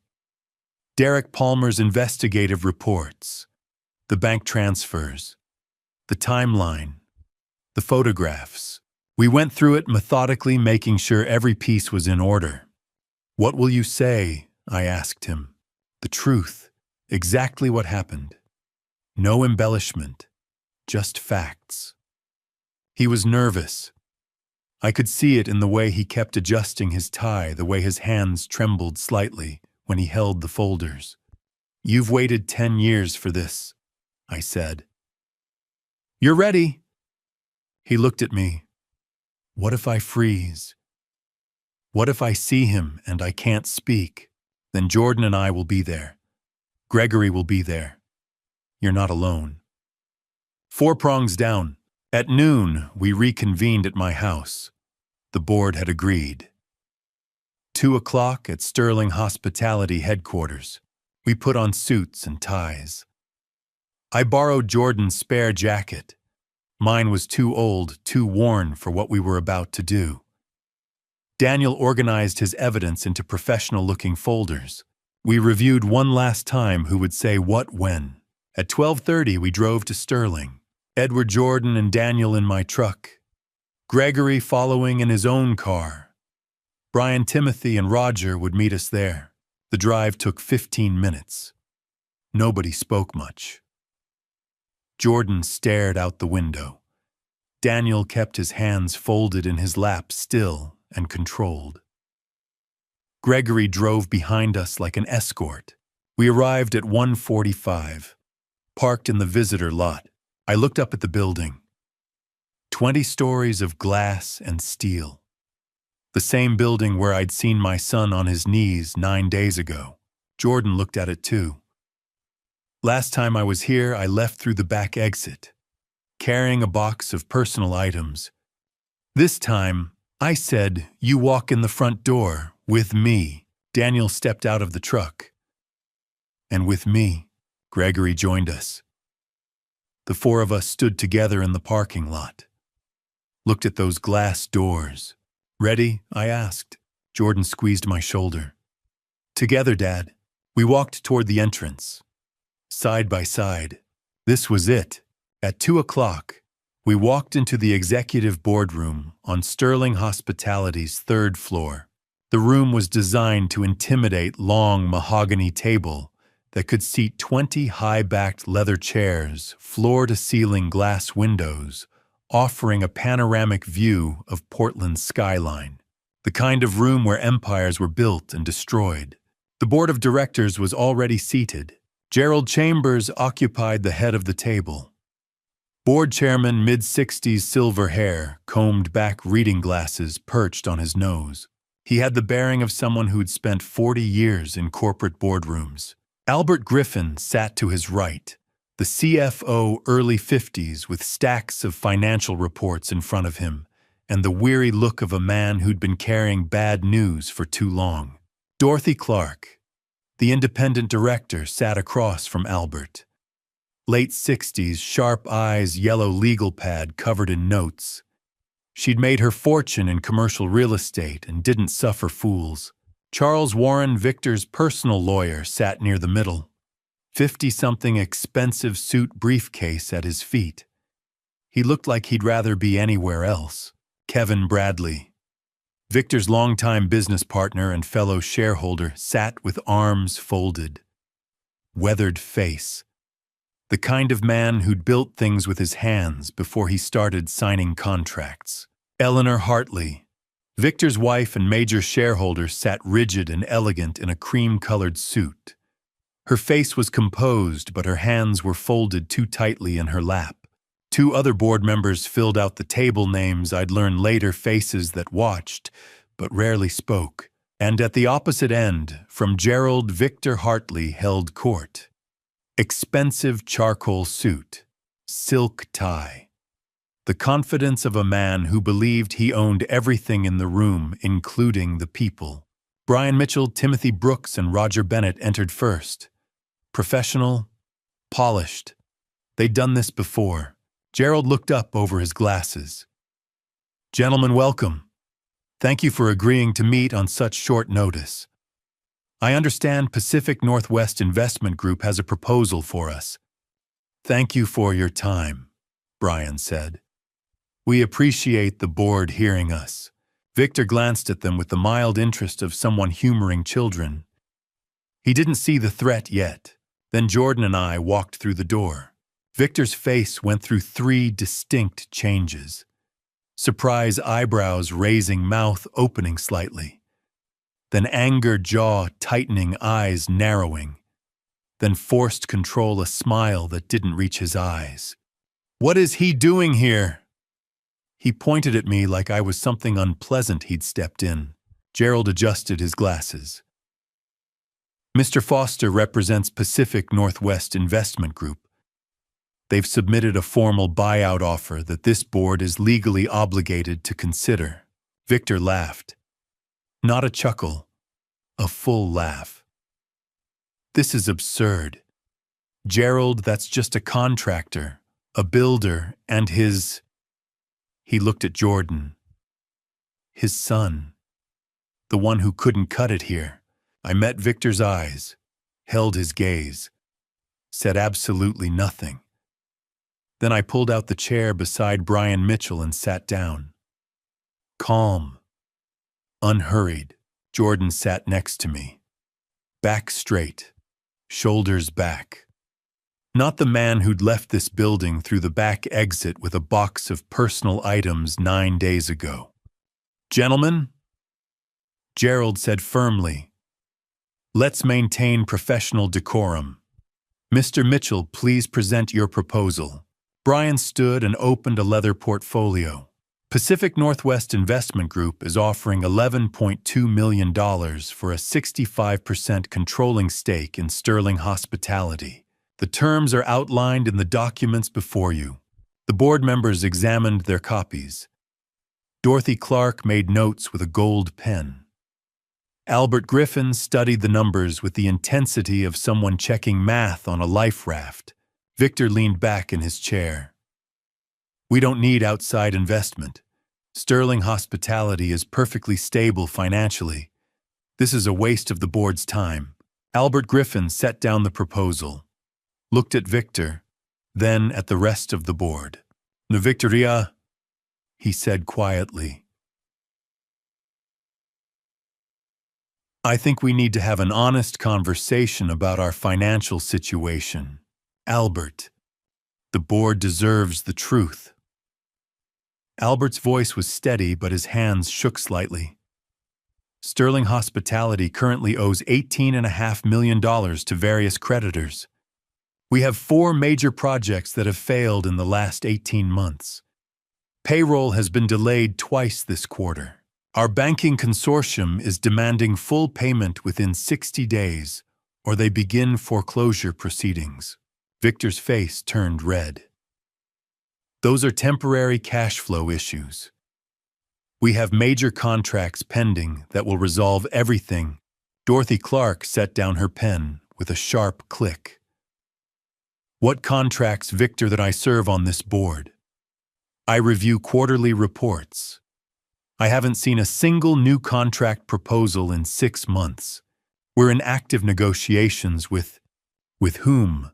Victor's jaw tightened. "Several parties.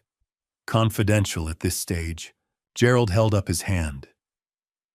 "The point, Victor, is that this board has a fiduciary responsibility to our shareholders. When a serious offer is presented, we must give it due consideration." Victor changed tactics. He leaned forward, pointing at me. "You want to talk about due diligence? Fine. Let's discuss who we're actually dealing with here." He looked around the table. "I had Edward Foster investigated. He's a small-time contractor, builds houses. This $11 million, that's probably every cent he's scraped together in 40 years. And here's the best part, he can't even access most of it. His accounts are currently frozen under investigation for suspicious financial activity." I let him finish. Let the words hang in the air. Then I spoke for the first time, my voice level and calm. "The freeze was partially lifted this morning. Oregon State Police are now conducting an investigation into why it was issued in the first place. They have some interesting questions about the officer who filed the order. It was a stretch of the truth." But Victor didn't know that. His confidence flickered. Just for a second, but I saw it. Brian Mitchell stood again. "There's one more matter the board should be made aware of. It concerns company history and personal conduct that may impact Sterling's reputation and legal standing." Gerald frowned. "What matter are you referring to?" Timothy Brooks gestured to the supplementary documents clipped to the back of the proposal. "It's detailed in these materials." I watched the board members flip to the attachments. Watched them read the summary Daniel had prepared. Angela Cross. The affair 36 years ago. The hush money payments. The timing of her death. The investigation Derek Palmer had conducted. Eleanor Hartley's face went completely pale. She kept reading, but her hands began to tremble. She set the document down, picked it up again, read more. Kevin Bradley looked up, his weathered face confused and angry. "Victor, what the hell is this Angela Cross situation? I have no idea what they're talking about." Victor's voice was too loud. "This is slander. Defamation. My lawyers will—" Charles Warren leaned close to Victor, whispering urgently. "Mr. Hartley, I strongly advise we discuss this privately before you make any further statements." "No." Victor slapped his hand on the table. "I won't be threatened by lies and manufactured The door to the boardroom opened. A man walked in, mid-30s, dark hair, sharp, intelligent eyes. He moved slowly, deliberately, looking around the room, taking in each face, each reaction. Then his gaze locked on Victor Hartley, and I watched all the color drain from Victor's face. Daniel Cross walked into the boardroom with calm purpose. He carried a folder. His eyes never left Victor. Gerald Chambers frowned. "Sir, this is a closed board meeting. You cannot. My name is Daniel Cross." Daniel's voice was steady. He paused. "Let it sink in. Victor Hartley is my father." The room erupted. Gasps, confusion, chairs scraping, everyone talking at once. Eleanor Hartley. "What is he saying?" Dorothy Clark. "Who is this man?" Victor stood, his face cycling through emotions, shock, fear, anger. "I don't know who you are. This is some kind of scam. 36 years ago." Daniel said, still walking toward the table. "You had an affair with my mother, Angela Cross. She was your secretary.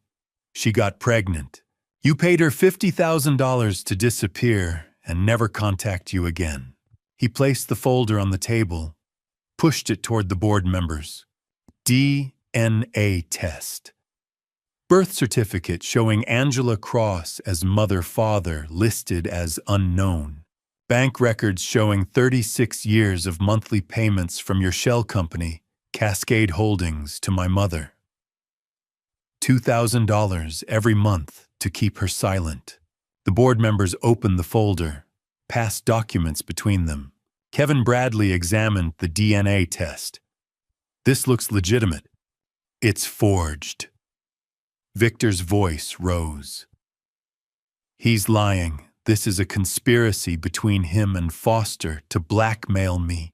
Daniel's voice stayed calm. "I never met Mr. Foster until 2 days ago, but we have something in common. We both love people you tried to destroy." Eleanor's face went from shock to anger. "Victor, tell me this isn't true." "Eleanor, don't listen to him." She stood, backed away from him. "Tell me, do you have a son you never told me about? It was before we married, it was... So it's true." Her voice was rising now. Daniel didn't let Victor recover.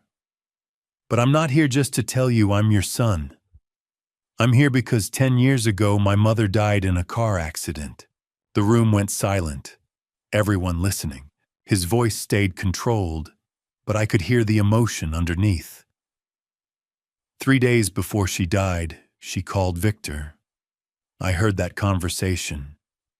She said she was tired of hiding, tired of the payments. She wanted to go public, wanted me to know who my father was. He pulled out another set of documents. Victor told her if she went public, she'd regret it. He placed them on the table. 2 days later, Victor transferred $20,000 to a mechanic named Jackson. 1 day after that, my mother's car was serviced by Mr. Jackson. The next day, my mother's brakes failed on Highway 26. She didn't survive. The board members sat frozen. Charles Warren, Victor's lawyer, spoke urgently. "Mr. Hartley, I strongly advise you not to say anything further." Victor ignored him. "This is insane. You can't prove anything." "It was an accident." "The police said it was an accident." "The police said mechanical failure," Daniel replied.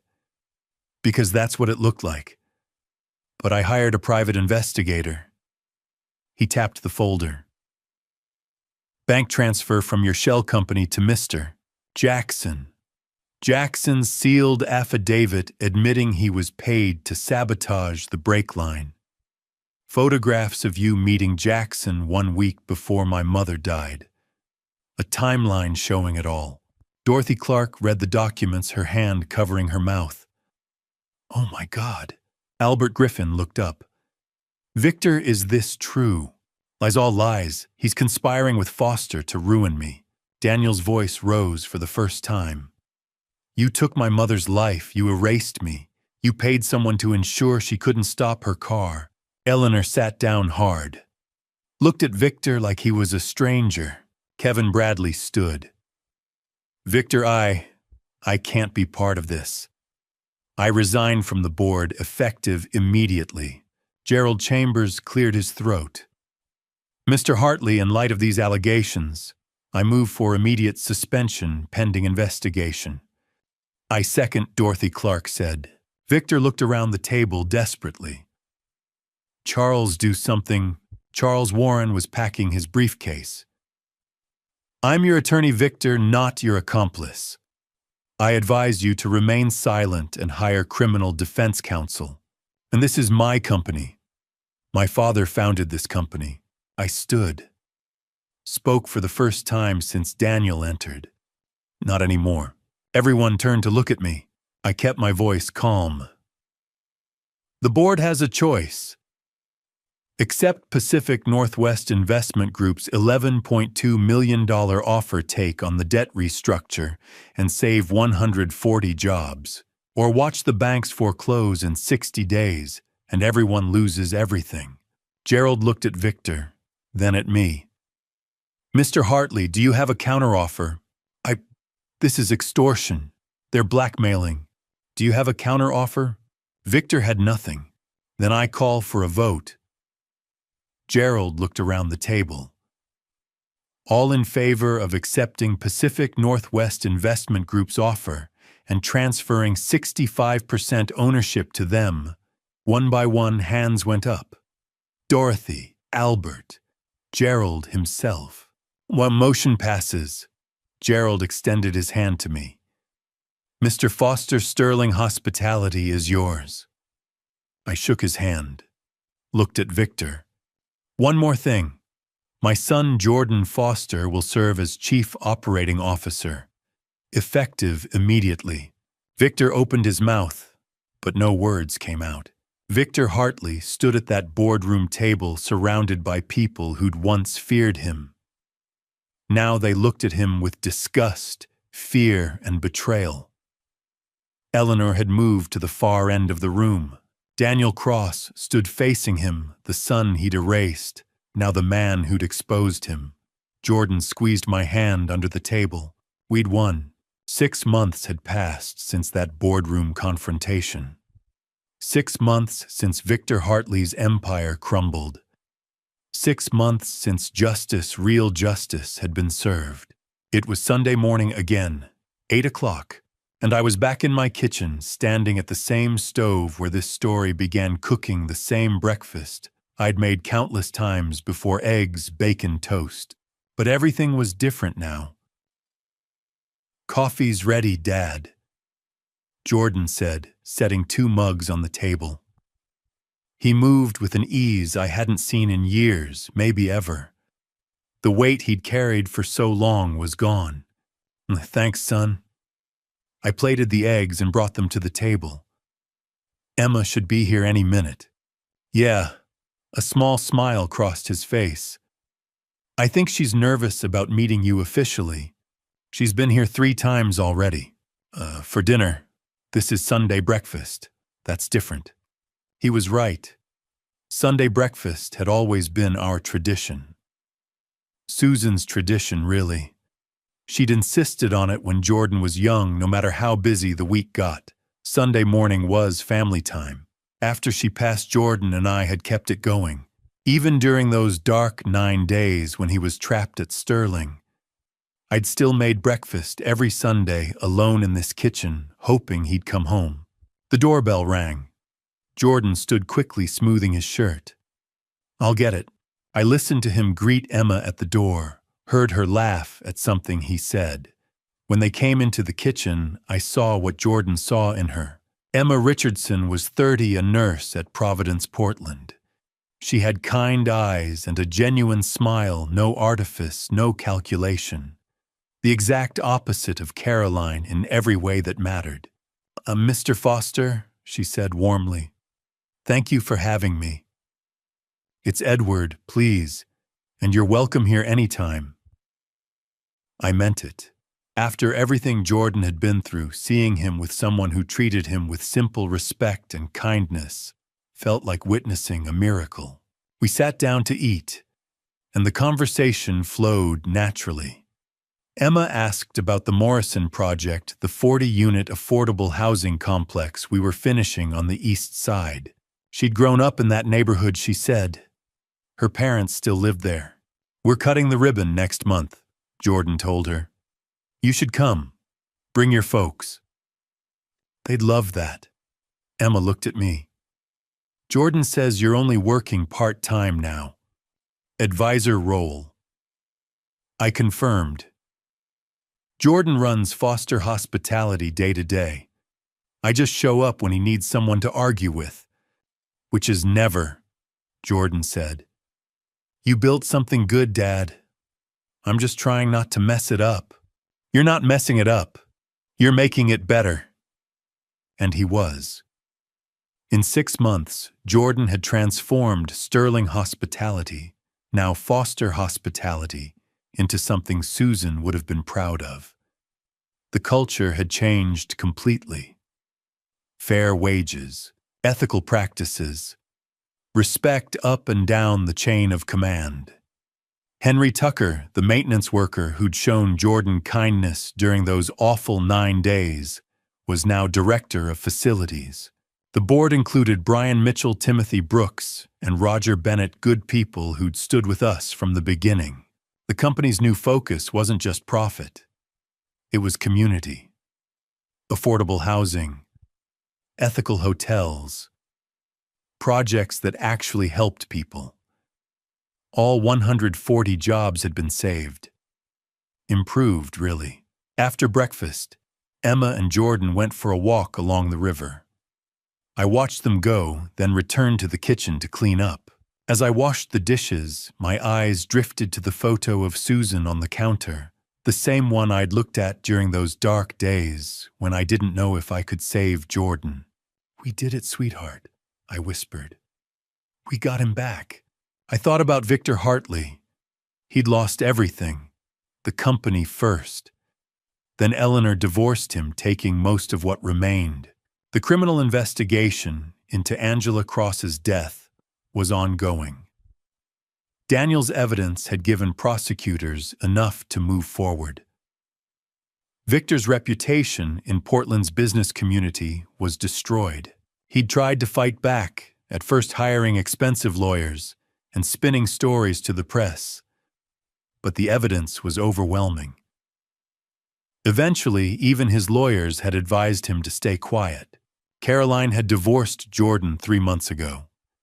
She'd tried to get a large settlement, but the prenup held. She received a modest payout and moved to Seattle, where she was reportedly trying to remarry. Word was it wasn't going well. The Hartley name carried a stench now. Officer Raymond Kemp had been fired from the Portland Police Bureau. The internal affairs investigation Gregory had triggered had uncovered not just his connection to Victor, but a pattern of corruption stretching back years. He was currently awaiting trial on multiple charges. Malcolm Pierce had left Portland, entirely relocating to Arizona. I'd heard through Gregory that he was working as a freelance consultant under a different name. I felt no satisfaction in his downfall, just a quiet disappointment that he'd chosen fear over integrity. Daniel Cross came by occasionally to consult on projects. He'd found peace, I thought. Knowing his mother's death hadn't been in vain, that Victor had finally faced consequences, it seemed to have lifted something from him.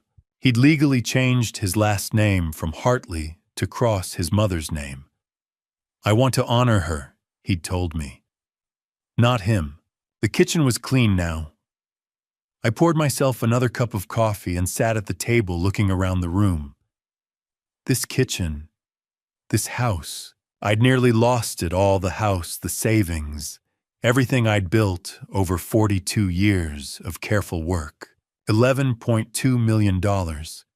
Every penny I'd saved, every property I'd accumulated, my entire retirement, All of it had gone into buying sterling hospitality and saving my son. 9 days. That's how long Jordan had suffered before I could act. 9 days of humiliation, manipulation, and psychological torture while I worked behind the scenes to put the pieces in place. Was it worth it? I looked at the photo of Susan again. Thought about Jordan walking along the river with a good woman who made him smile. Thought about foster hospitality and the 40 families who'd soon have affordable housing. Thought about Henry Tucker and his promotion. Thought about 140 workers who had their jobs and their dignity. Yes, absolutely yes. This was never about revenge. It was never about destroying Victor Hartley for the sake of destruction. It was about justice. It was about restoring what he'd taken: Jordan's dignity, his confidence, his future. And it was about proving something I'd learned over 67 years, that you don't need violence or cruelty to defeat cruelty. You need patient strategy and the willingness to stand up when standing up costs you everything. The door opened. Jordan and Emma came back laughing about something. They sat down at the table and Jordan poured Emma more coffee without asking, the kind of small attentive gesture that showed he'd learned what real partnership looked like. Emma wants to know if we need volunteers for the Morrison ribbon cutting, Jordan said. Always, I replied. The more community involvement, the better. Emma leaned forward. I work with some families who could really use those apartments. Is there an application process? Talk to Jordan. He handles tenant selection now. But yes, we're prioritizing people who actually need affordable housing, not investors or flippers. That's... Emma paused, choosing her words. That's really different from how most developers operate. We're not most developers, Jordan said quietly. Not anymore.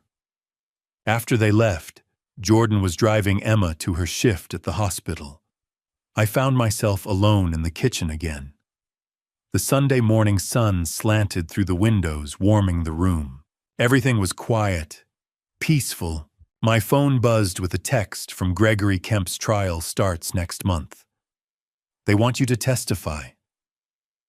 I replied that I would be there. Another message followed this time from Daniel asking about Tuesday's board meeting and whether he could review the new project proposal with me first. I told him to come by Monday afternoon. Setting the phone down, I walked to the window. From there, I could see the street where Jordan used to park for Sunday breakfast, back when he was still with Caroline, arriving tense and exhausted. That version of my son is gone.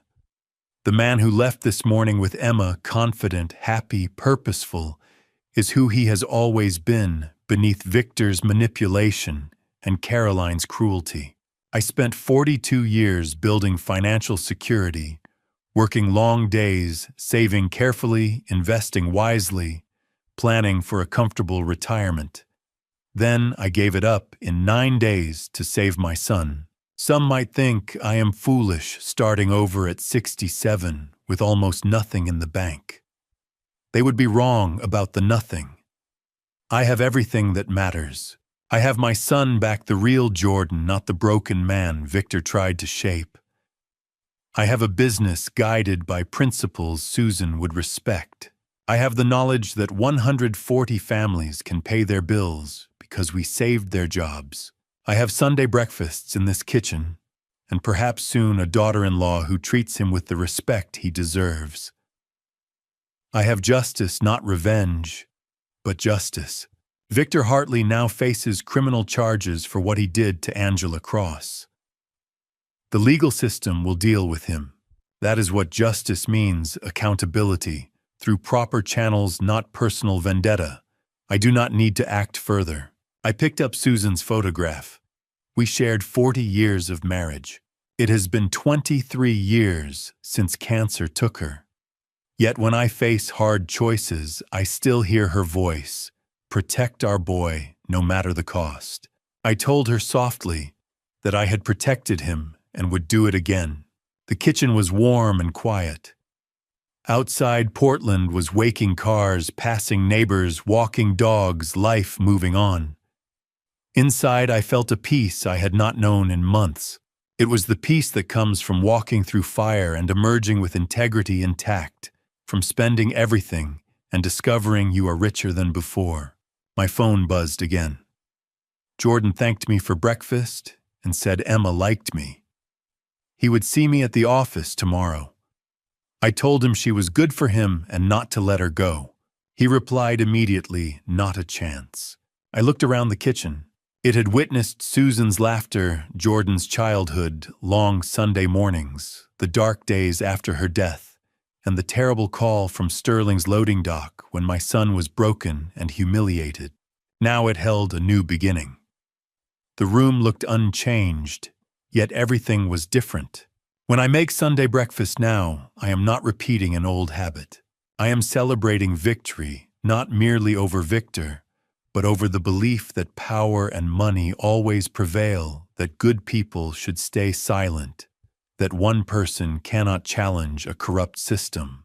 We proved otherwise through patience, strategy, evidence, and sacrifice.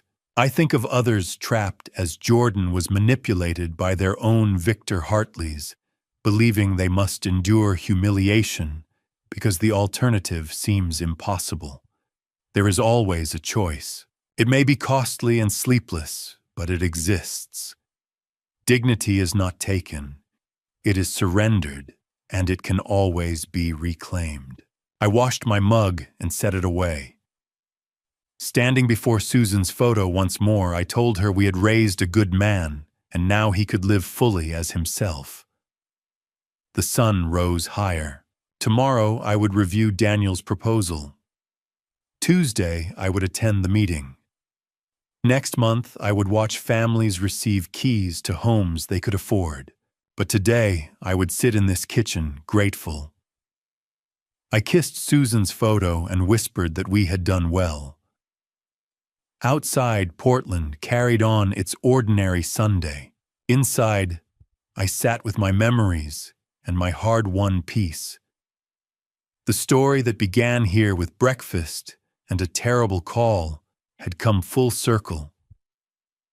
And the breakfast had never tasted sweeter. And to you listening to this story, remember this: I'm not a hero. I'm just a father who refused to watch his son be destroyed.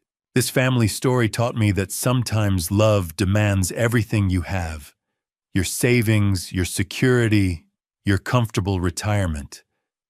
But it also taught me something deeper. When I sat in that kitchen on day one, hearing Jordan's broken voice on the phone, I wanted revenge. I wanted to hurt Victor Hartley the way he'd hurt my son. But my wife Susan, God rest her soul, she taught me better. She used to say, "The Lord works through patience, not rage." And she was right. This dad revenge story isn't about violence or cruelty.